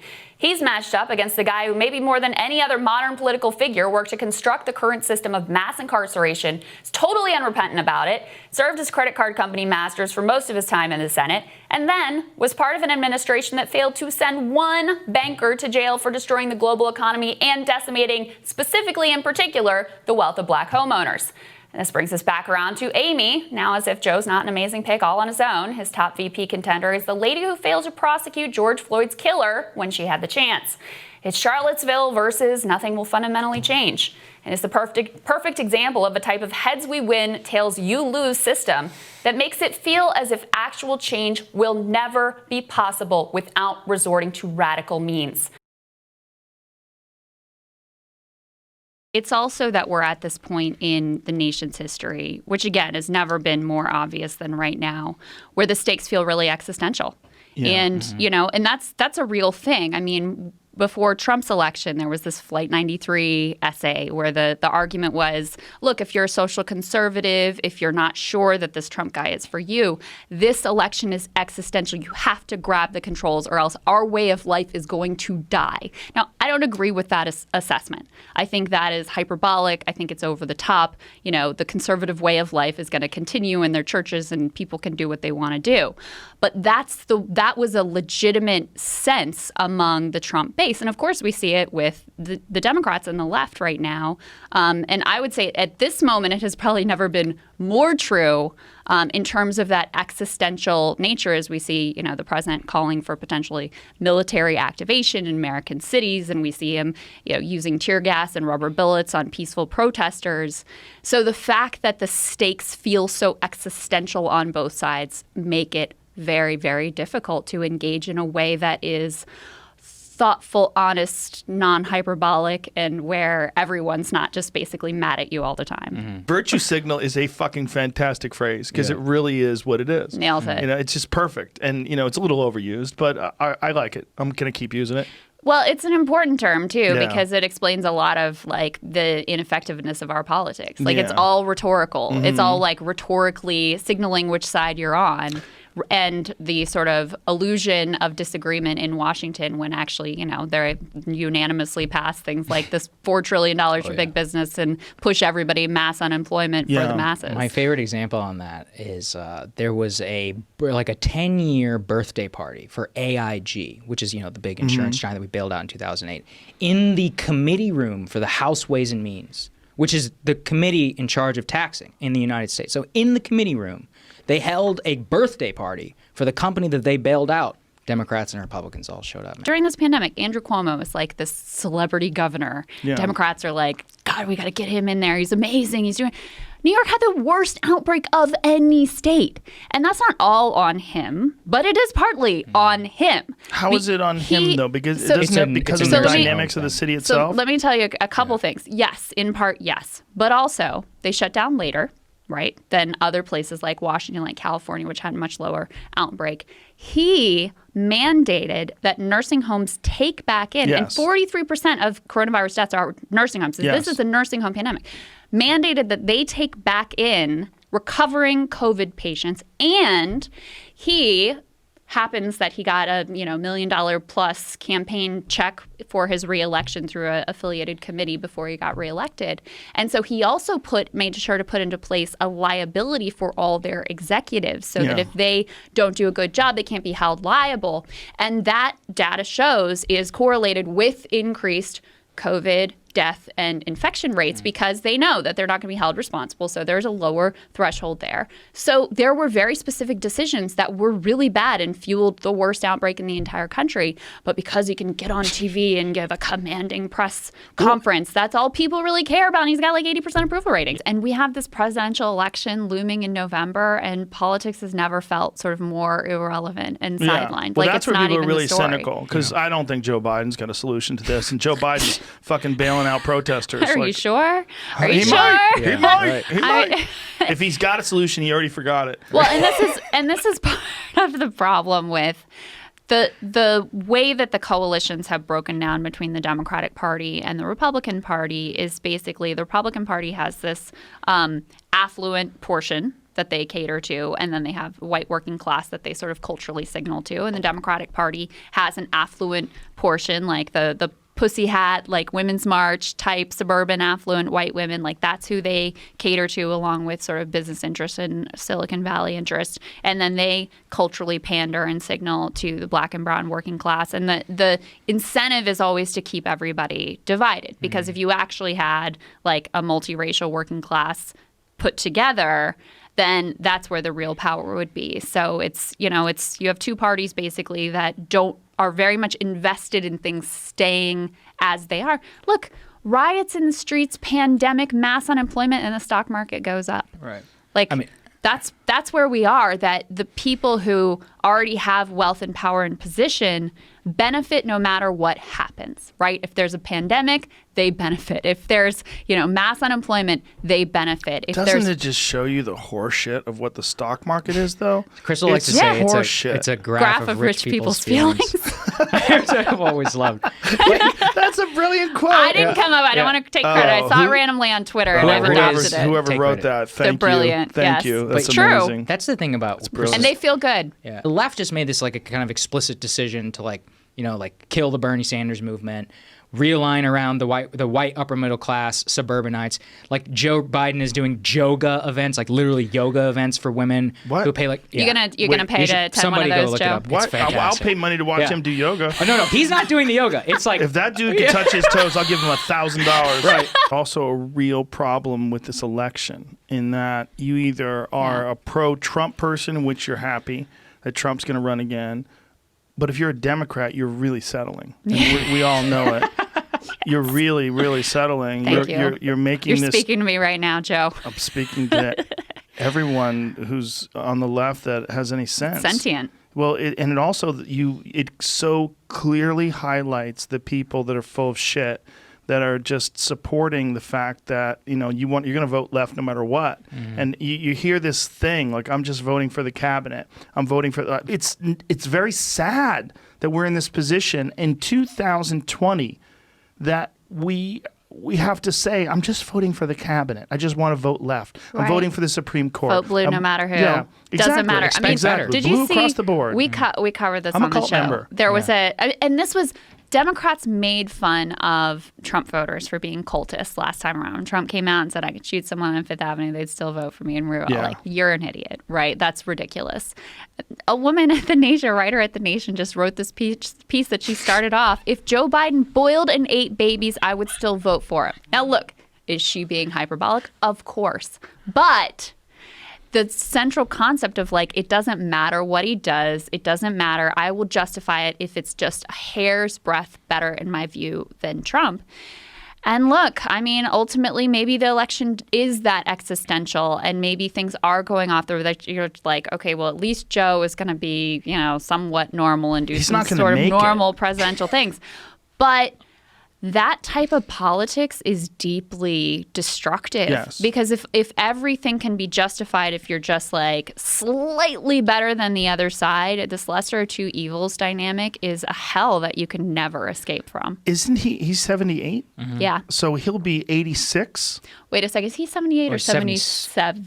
I think he's 77. Yeah. 77. What Let's be the clear. fuck ever? not the to same split shit. hairs here. That's the end of the line, baby. I mean, Bernie was 78. Yes. So, yeah. Bernie seemed much more vibrant, Well, that's though, the for thing. whatever I mean, reason. Even though his head is in the middle of his chest for some strange reason. But Biden just feels like he's falling apart, and the idea that he's going to be here in 8 years, because this is the problem. You're voting for him not just for now. You're voting for him if he wins. Right. You're hoping he lasts 2 terms. Well, some people you're also voting for whoever is vice president Yes. is, who not only maybe will be the next Democratic nominee and then 8 years of them, but also because of his decline may have a lot more influence and power, maybe pulling the strings depending on who it is. And look, he's already said he wants to pick someone. He's consulting with Wall Street as to who he should pick. His donor class is like having a lot of say over who he should pick. He's going to pick someone who's basically just like him ideologically. So you're looking at maybe 12 years of essentially being like, well, I guess I'm voting for the cabinet. Guess I'm voting for the courts. Whoever is vice president is going to be like a Democratic. It's going to be some sort of a Dick Cheney situation. Yeah. I've heard be. that one. My favorite quote from Biden is he wants to make the Democratic Party a bridge to Pete Buttigieg. And I was like, did he really say that? Yeah. He was like, people like Pete. And I was like, whoa, I'm so comfortable where I am right now. Yes. If that's the bridge. I was ready to riot in the streets after that one, Joe. Yeah, I don't know if he's a nice guy, but he just seems so plastic. There's this like celebrity culture around politicians now. It's kind of like we were talking about earlier, like Cuomo's, he does a great press conference and that's all that matters. There's this Stacey Abrams, who's also been talking about for a vice presidential pick. She sort of created this brand image of being very much on the left, very progressive, a very different sort of politician. But if you actually look at her record in Georgia, she was, and this is not like, maybe if you're a centrist, this is a good thing. It's not my politics, but she was very centrist, corporate friendly. That was the type of politician that she was. And no one ever actually covers her record, which is kind of fundamentally disrespectful to her. She's a politician. She did things. She has a record. Instead, it's this like Kardashian type coverage. She checks all the diversity boxes. That's exactly it. Immediately, once this crisis hit, immediately the first multi-trillion-dollar bill gets passed very, very quickly with all the goodies for big business, the stuff that was custom written. Everybody got their goodies. There was a massive tax break for real estate developers that they tried to get into the corporate bailout that they had all ready to go. Like, those are the forces that are all completely organized, locked and loaded, and ready to go in a crisis. And so they basically won. I mean, they rolled everyone. They tied the little bit of paltry small business and worker stuff to the massive corporate piece and held the workers and the small businesses hostage and said, if you don't vote for it, then you're voting against workers. And it was all ready to go like that. And that is what you were overcoming in the town, that sort of bipartisan consensus. 98-0. They Not one person all voted against voted that for it. Yeah. All voted for it. And you're also living in a society where you have corporate America. Look at these protests right now. Amazon supports the protests, right? Like, Amazon supports the protests. Citibank's CEO. It's the people with the most accumulated capital in America are also on the side of this protest. Why? Because in my view, they use identity politics and racial politics. They want to split the country along those lines. Every single day that we're talking about identity politics and having debates about race, but we're not talking about. talking They about really want to split the country along the lines? I think they just want support for their company. And they think that it's a good PR move. It's a good brand. It's a branding move. And here's the thing is, and this goes back to the coalitions of the parties, right? So the Democratic Party caters largely to these like white affluent women, basically, is like the base that they mostly. Right. I know the space well. I'm closely affiliated with the space. I want to see Joe Biden do the Joga base. I'll pay for that. And so, for people who are more or less doing well, as things are, right? They've got their health insurance. They've got a job where they're treated like a human being with humanity. They can get their Uber Eats. They can get whatever they want on demand. Right? Their way of virtue signaling is on identity issues. And if you only confine the conversation on policing to like, let's deal with this, let's have more body cameras. Like if you keep it in that lane, that's very comfortable for them. Right. If you have a broader conversation about a society that, has decimated unions, has decimated working class power, about who has power in the society and why, like that's more of a threat to them. So yes, for corporate brands, it's very comfortable to have like, let's have a diversity initiative. It's less comfortable to say, no, let's actually value the worth of everyone. Let's actually have a different set of power. Let's actually not have corporations able to give unlimited money and buy off our politicians and then be able to go work on your boards, et cetera, et cetera. Like that's a very non-threatening conversation. Yeah. That's how you end up with, was it Bank of America who sponsored the movement continues? Yes, like the Black Lives Matter. Black Lives Matter. The Bank movement continues with D. Ray McKesson, who's a prominent activist. Yeah. To be cynical, is there another reason why Amazon would support this protest? That this is kind of the death of retail. I mean, this is one of the final nails in the coffin of retail. When you think about investing your money in a brick and mortar store with a glass window, after all this horse shit. Look, I won't cite who told me this, was a very prominent person in the field of economics and was like, my conspiracy theory is that Jeff Bezos wants 10 to 15% unemployment because then what's the best job in the world, Joe? In a rural place? Amazon warehouse. He's the guy dropping off those bricks. He's the one who's better at delivering shit than Amazon. Right. There you go. There you go. My reaction to that Trump thing was just, so I might actually be forced to vote for Joe Biden because Trump is basically coming out and saying, I'm against the First Amendment and I will shut down protests in this country. I can't have that. I can't have that. I just can't. That's not something that I'm okay with. That's a bridge too far. I don't get why people still get frustrated and are still saying, did you see the president said blah, blah, blah? Because it's like, we know he's racist and he's going to say some absurd shit. Like, stop expecting him to tweet some shit that's like, let's all come together, unity. Like, No. I would normally agree with you. Like, you're making a point that I've made a million times. Mm-hmm. But what happened this week is different. It's not the same thing what he did this week. What he did this week crosses a line in a way that it shouldn't even be on the table as an option. Like, that's how crazy. What he did this week is honestly one of the top 5 worst things he's ever done.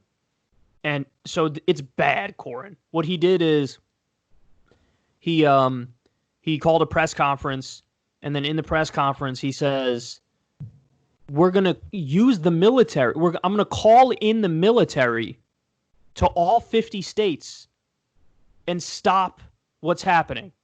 And because we need law and order in this country. And like I was saying it, I was having a meltdown on Twitter because I'm like, this is the president of the United States saying we're going to invade the United States with the U.S. military and stop protests, which protests are literally, that's the whole point of the First Amendment of the Constitution of the United States. There's just too much chaos, too much mayhem. We have an economic depression with unemployment over 20%. We have a pandemic going on. We have this wild protests and riots, and it's just so much is happening at once, and everybody's getting hit in the face with it, that the default position now is that, you assume your average American is like, we need a change, man. because there's nothing comfortable about the moment. There's nothing normal about the moment. So I'm not lying, guys. When I saw Trump say that, for the first time, and I thought about this a million times and ran through it with all my what my litmus test is and what my policy preferences are, and I've gone through it a million times. But when I saw what Trump said the other day, where he's basically announcing like, yeah, we're not going to have a First Amendment anymore.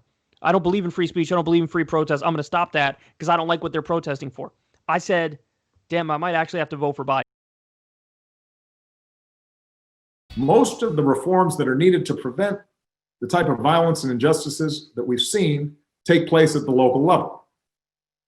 Now, reform has to take place in more than 19,000 American municipalities, more than 18,000 local enforcement jurisdictions.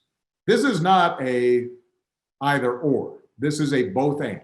To bring about real change, we both have to highlight a problem and make people in power uncomfortable, but we also have to translate that into practical solutions and laws that can be implemented and we can monitor and make sure we're following up on.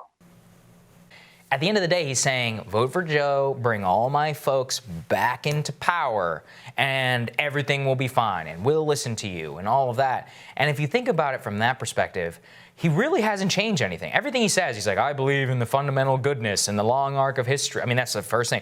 His whole thesis for why Trump is president, I mean, remember, when David Remnick interviewed him, and he was like, oh, the country just wasn't ready for me. I'm like, yeah, dude, it was the country's fault, not yours. Well, there's also a dynamic of, he celebrates the young people who are in the streets, multiracial movement of protesters. And by the way, I've seen people of all ages, but there's no doubt that there's a lot of energy around young people in these protests, and really has a lot of optimism about them sort of charting the path forward for America. But let's not forget that it was Barack Obama, more than probably any other figure, who crushed that very same coalition of young people when they were behind Bernie Sanders in order to anoint Joe Biden, who, if you care about criminal justice reform, if you care about policing, if you care about these issues, Joe Biden has been and continues to be on the wrong side of many of those issues. So even in that moment of celebrating the young people, where was your celebration of the young people when you were working behind the scenes to get Pete to drop down and Amy to drop down and everybody coalesce around Joe Biden at the very last minute to crush that very same sort of rainbow coalition of young people that were backing Bernie Sanders? Obama wants the future of the Democratic Party to be like Pete Buttigieg. That is very clear. That is what Obama wants. Again, he has not changed his mind about anything. Biden went after Rodney King, proposed a police bill of rights. He's very much on behalf of law enforcement, police officers in a historical record. I didn't realize that. Oh yeah, he literally proposed a police bill of rights after the Rodney King riot. So you can see with his own ideology. I think what bothers me about him is it's not even I don't think he holds that position. It's that he does whatever is politically convenient. At that time, he was right-wing, or I guess right-wing by today's standards, but, normal. He was police, law and order. He jumped on the law and order bandwagon. I mean, remember, the 94 crime bills 2 years after Rodney King. So he jumped on the police bill of rights, the crime bill, on immigration, bill defense, on every, Iraq. He basically joined the right, or whatever the conventional right was at that time, with so much of his position. And so, again, I'm not the leftist, I'm not looking at it from this perspective, but I can see why, if you're looking at Biden, that you don't necessarily have the trust that he's going to be hearing your concern. Look. Yeah. He's told us nothing's going to fundamentally change. Yes. And I believe him when he says that, right? Believe people when they tell you. Yeah. And, I've been very much opposed to this idea of vote blue no matter who. I've been very much opposed to this idea that, if you don't vote for Biden, it's automatically a vote for Trump. I've been opposed to this idea that you can't have a set of principles that are important to you separate and apart, that, this lesser of two evils dynamic is ultimately very destructive. But I'll tell you, I'm grappling with this in real time because the events of this week have really have shaken me in terms of President Trump's response. So is Joe Biden going to be FDR? No. Is he going to be LBJ? No. No, he's not. Is he going to use the Insurrection Act? Is he going to clear, I mean, look, there is, many people online pointed out, don't forget about Standing Rock and the way that they forcibly cleared out peaceful protesters there. And I think that that is a fair point. You don't want to gloss over actions under the Obama administration or imagine that he's better than he really is or has more respect for the First Amendment and peaceful protesters than has been demonstrated in the past. But I do think that there is a qualitative difference in terms of, do I think that he would seek to deploy active duty military into our cities, to deal with a problem that is manageable by local law enforcement over the objections of local officials? No, I do not. And that to me is a qualitative difference. So, I tackled this in my radar, how this event and these actions this week feel very different to me in terms of how I'm assessing the landscape. And I'm still sort of like grappling with that in real time. And this time really is different. One of the foundational rights of our society is our First Amendment right to speak, to protest. It's a right that thousands are in the streets exercising every day, right now as we speak. And it's why I actually defended the right-wing reopened protesters, even as many on the left were outraged by their mid-COVID rallies. I don't typically pay much attention to Trump's tweets because they don't tend to amount to much more than fuel for a day's fake outrage cycle. But after midnight on last Friday, he sent a tweet that was chilling at the time and has only become more so. After calling the Minneapolis protesters thugs, he wrote, "When the looting starts, the shooting starts." Now, many have pointed to the ugly history of that phrase. Who knows if Trump knew that history to wield it in that intentional of a way. But it certainly foreshadowed the events that would unfold just days later. With millions watching live on TV, Trump's Attorney General Bill Barr gave the order to crush the peaceful protesters and forcibly remove them from Lafayette Park outside the White House. Military police and Secret Service and park police with riot shields and horses began aggressively advancing on protesters who were peaceably chanting. They deployed tear gas, shot rubber bullets, launched flashbang grenades, bashed protesters and journalists and church ladies alike. We watched this violent assault on a split screen with the president's Rose Garden address in which he claimed to support peaceful protesters, but threatened to invoke the Insurrection Act in order to flood our cities with active duty military over the objections of local officials. And anyone who believes, watching that unfold, that Trump would use this military presence to carefully distinguish between the good actors and the bad and to protect the right to protest, you'd have to be a fool. Even as he mouthed the words of support for those peaceful protesters, heavily armed military police were crushing them before our very eyes. There is simply no doubt that a Trump Insurrection Act deployment would lead to more violence, not less. As Glenn Greenwald put it, unleashing the U.S. military against U.S. citizens on our streets after they bombarded peaceful protesters with tear gas to deny their right to assemble is the worst and most menacing event in the last 3.5 years. The premise is the police have been insufficiently forceful. Or as Kyle Kulinski put it in what's a pretty dramatic statement given his opposition to Biden, deploying the U.S. military domestically and eliminating our most precious freedoms protected under the First Amendment of the Constitution is a game changer. It is authoritarian, un-American, and on this, there is zero equivalence between the two candidates. Later in the night, we got a taste in military-occupied D.C. of what that fully militarized approach might look like. Police chased down and gassed more peaceful protesters for daring to violate curfew. Helicopters flew low in a tactic that is typically used to menace insurgents in places like Afghanistan. Think about that. They used the same method on civil rights protesters as they used on the Taliban. Just take a look.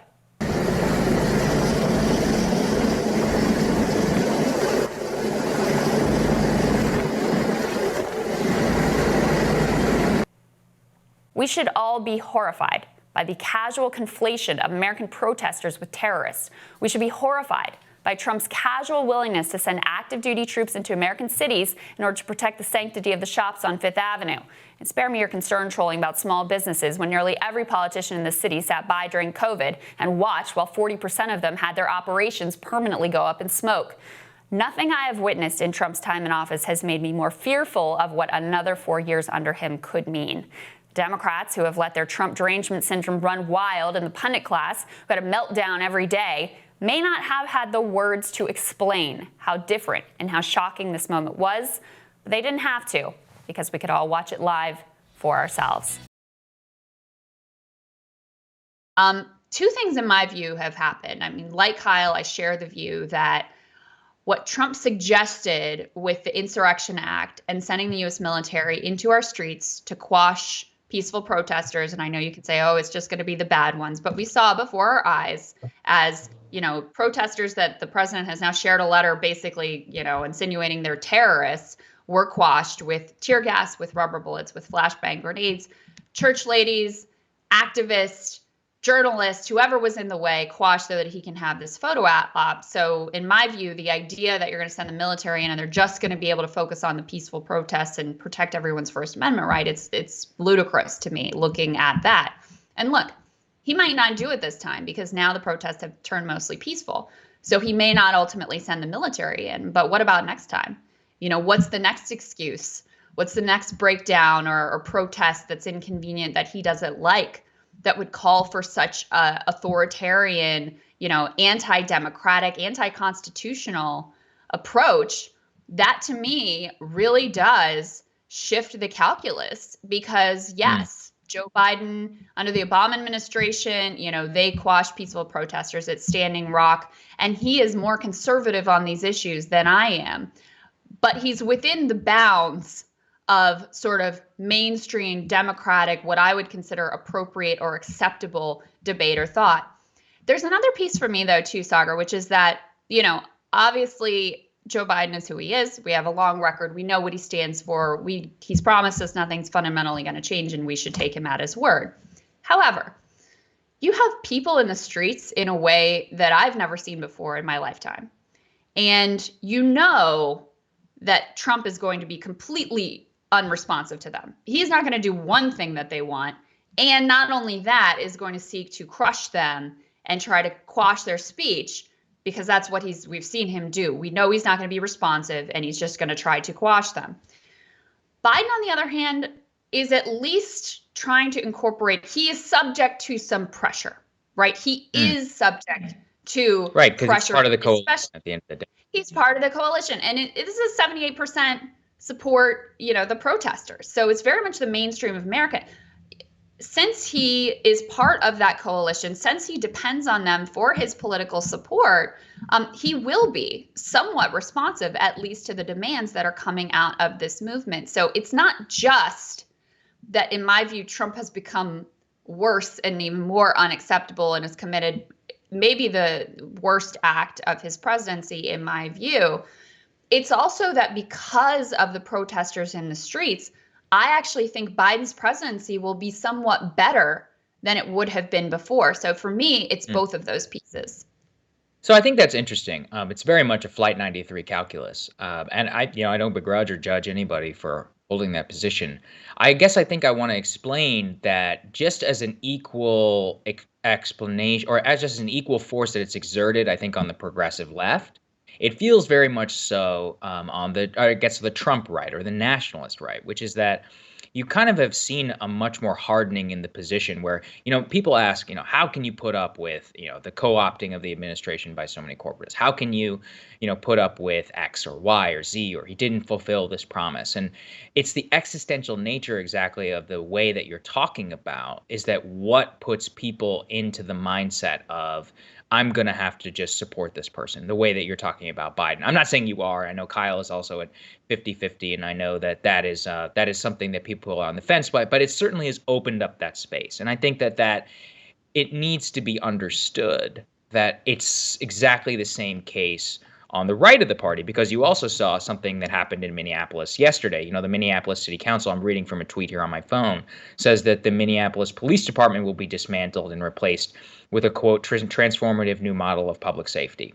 Now, I think that some of the people who watch this show probably agree with that, and I know some of the people don't. But it's these types of, I would say, eroding or, attack on institutions, which, places like police departments and others, that makes it a culture war issue that digs people in. So just as much of it you'll dig in, people like you, people like Kyle and others, it will also make, anti-corporate people on the right who hold different cultural views and especially different views on policing and on law and order and on, the way in which you respond to violence kind of in our society and, views on military and de-escalation and more kind of hardened in their own views. And I think that that's why the dynamic is so different this time around. And the Flight 93 calculus, I think, it in a strange way exists for both sides. And it wasn't that case last time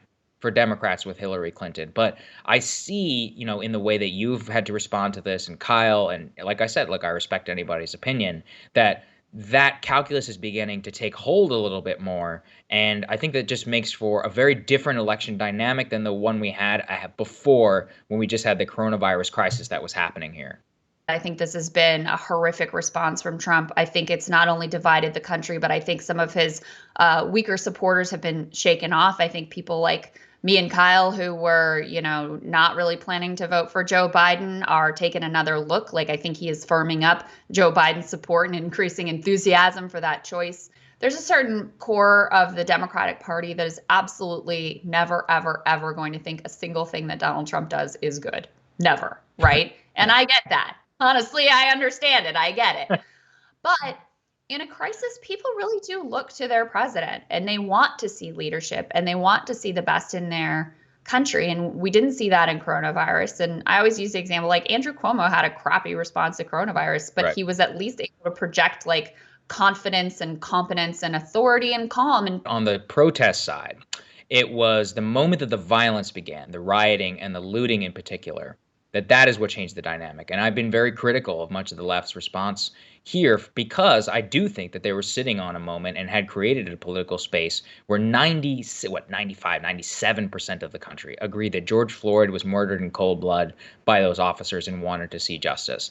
And that when it became a culture war issue around rioting, looting, and the way that you deal with violence in our society, that is when things kind of went off the rails, and whenever Trump and people really became hardened in their position on the way to look at it. So I would basically just reject that framing on the protests.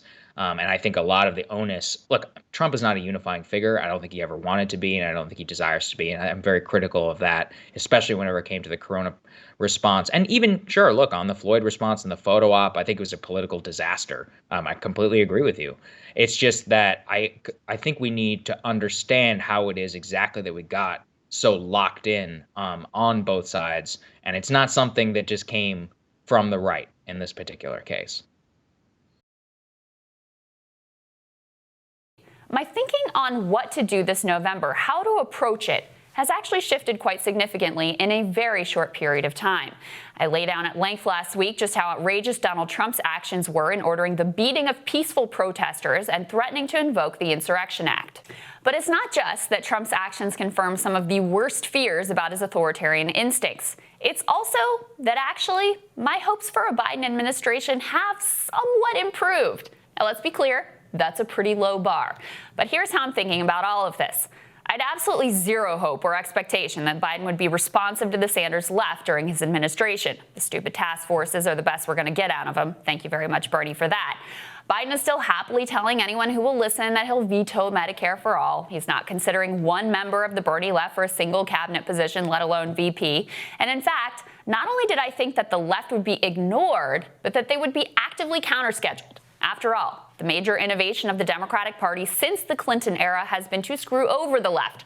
This serves to prove their reasonableness to moderate suburbanites, and progressives have always ultimately fallen in line. But this protest movement in an instant has created a new budding coalition. Includes the left, of course, who are driving a lot of the policing policy conversation, as evidenced by the fact that Minneapolis just voted to disband their police department. It includes, of course, Black Americans of every age and a whole lot of standard issue MSNBC white liberals.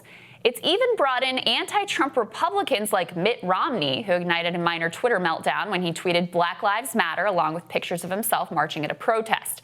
Based on his time at Bain Capital, I suppose there were still some looters in the crowd this weekend. Now about that coalition.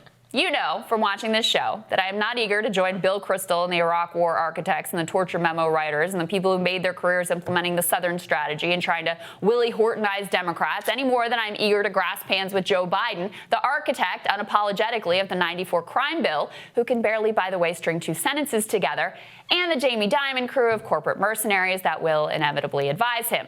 The perils in having such a broad and amorphous coalition are glaringly obvious. It is possible, maybe likely, that the whole thing becomes sanitized and Disneyfied to cater to the preferences of Karen and Mitt, that we never go really any further than painting Black Lives Matter on a Washington, D.C. street. But the opposite is possible, too. After all, 78% of Americans say they support the protests, but even more incredibly, a majority went so far as to say that they understood the burning by protesters of a Minneapolis police precinct. Far from indicating that the protests will have a moderating effect on their participants, it sure seems like they may be radicalizing people who have never been so before. And look, human nature is funny. Once you express a public commitment to something, we're pretty loath to take that back. If you've chanted Black Lives Matter without really thinking about the specifics of what that means, once someone fills in the blank for you, that it means no disproportionately uninsured black people, funding parity for all schools, public and private, end the war on drugs, the elimination of student debt, ending food deserts in black neighborhoods, and disbanding the Minneapolis Police Department, you're actually much more likely to go along with it. Now, we know what Trump will do in the face of a mass, multi-generational, multiracial, cross-class coalition. He's going to build a fence, call in the military, and shoot them with rubber bullets. And, by the way, if it was just the leftists whom Biden holds in contempt, he might actually use some of those same tactics. But he can't ignore this coalition. It's too much of his base, too many of the people on whom he depends for political power. The cynical move isn't to flaunt this movement, but to respond, to bend to it, to try to appease it. Now look, I don't want to overstate the case here. Joe Biden is the nothing will fundamentally change guy. It's who he is. Incrementalism and corporatism are his ideology. But watching these protests has made me hopeful. Hopeful that people of good conscience and people who've had enough aren't just going to sit back and take it. Hopeful that the failed social experiment of America isn't actually too far gone. Hopeful that there is a movement of people who could actually shame a Democratic president into moving some small portion of the distance between their stated values and their actions. It may not be much, but at the moment, it's looking a lot better than the alternative.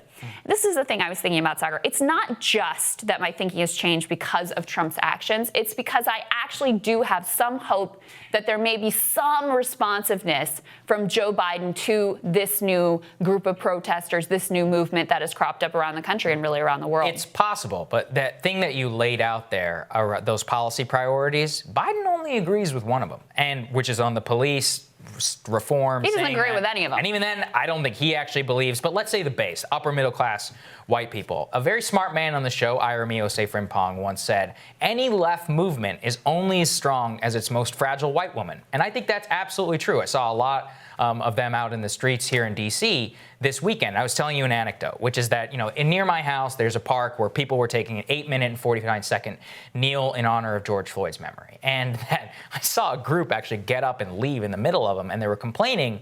They were saying, God, my knees hurt around minute 4. And it's like the Instagram white coalition who are totally on board with hashtagging defund police, but don't actually want to defund police or would call the police like an Amy Cooper type figure. That's exactly the type that I think that this is. And look, you pointed to the Disneyfication. I think that is exactly what's happening. I think that this, even if you look at the polling on, attitudes around policing that we've seen, people are like, oh, wow, it changed. Well, it went from 72 to 60, and 60 still makes it one of the most approved of coalitions, one of the most approved of institutions in America, but the dramatic changes are all amongst upper middle class white liberals, all of it. So race consciousness and wokeism and all of that is really all that's been changed here. They have not changed an iota on economic issues. And look, we know this. The moment you actually tell people, oh, you're not going to have police in your neighborhood, or like, oh, you're not going to be able to call, or, oh, we're going to have a different approach to crime, or you're going to say, hey, you're going to have to pay for some of the things that you talked about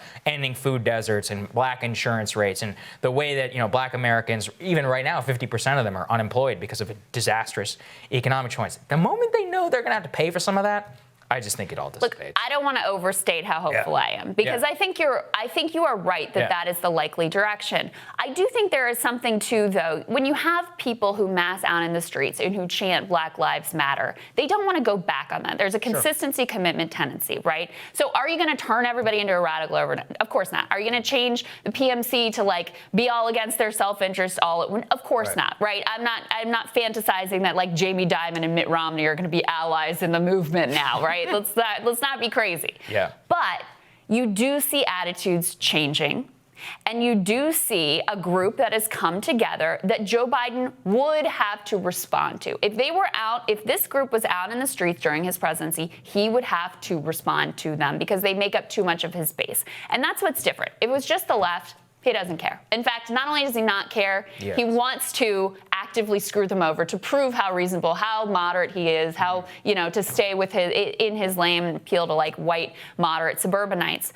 But with this group, it's a different dynamic. And so again, I don't want to overstate the case.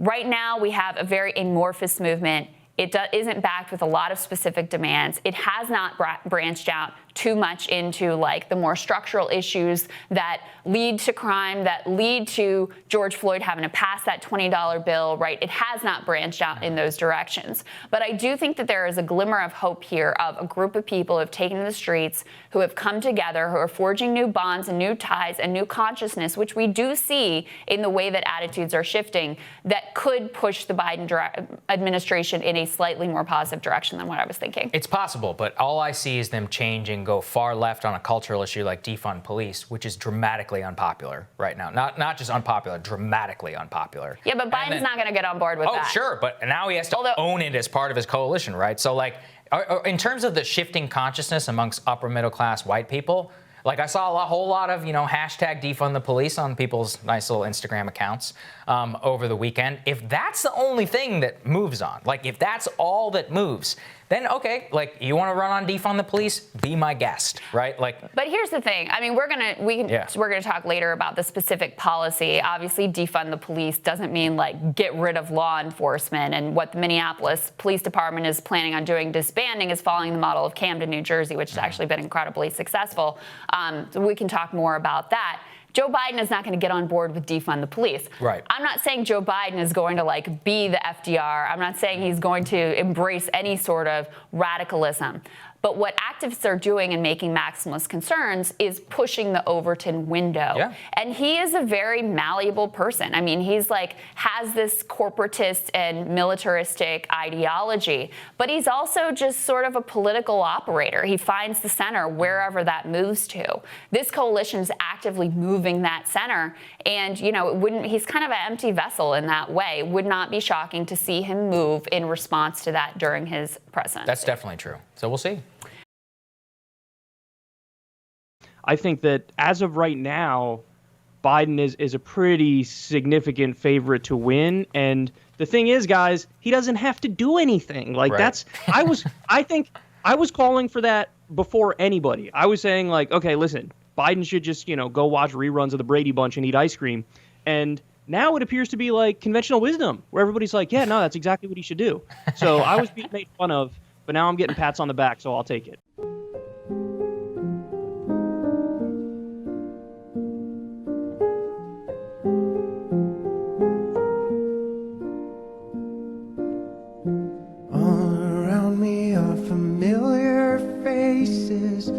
Worn out places, worn out faces, bright and early for their daily races, going nowhere, going nowhere. Their tears are filling up their glasses, no expression, no expression. Hide my head, I wanna drown my sorrow. No tomorrow, no tomorrow. And I find it kinda funny, I find it kinda sad. The dreams in which I'm dying are the best I've ever had. I find it hard to tell you, I find it hard to take. When people run in circles, it's a very, very mad world. Mad world. Children waiting for the day they feel good. Happy birthday, happy birthday. And to feel the way that every child should sit and listen,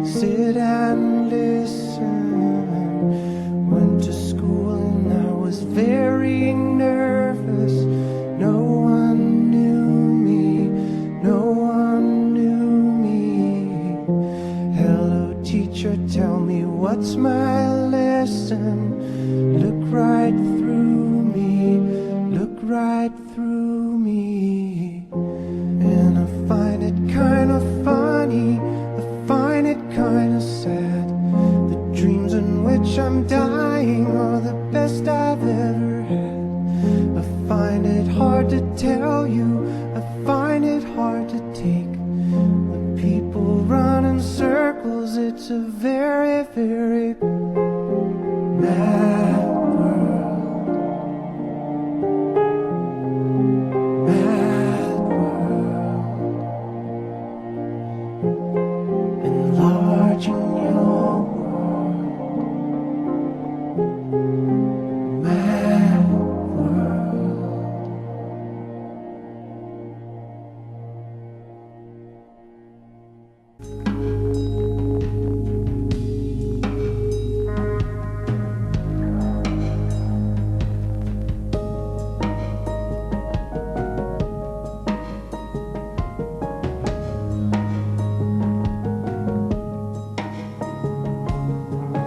She was a genuine girl. She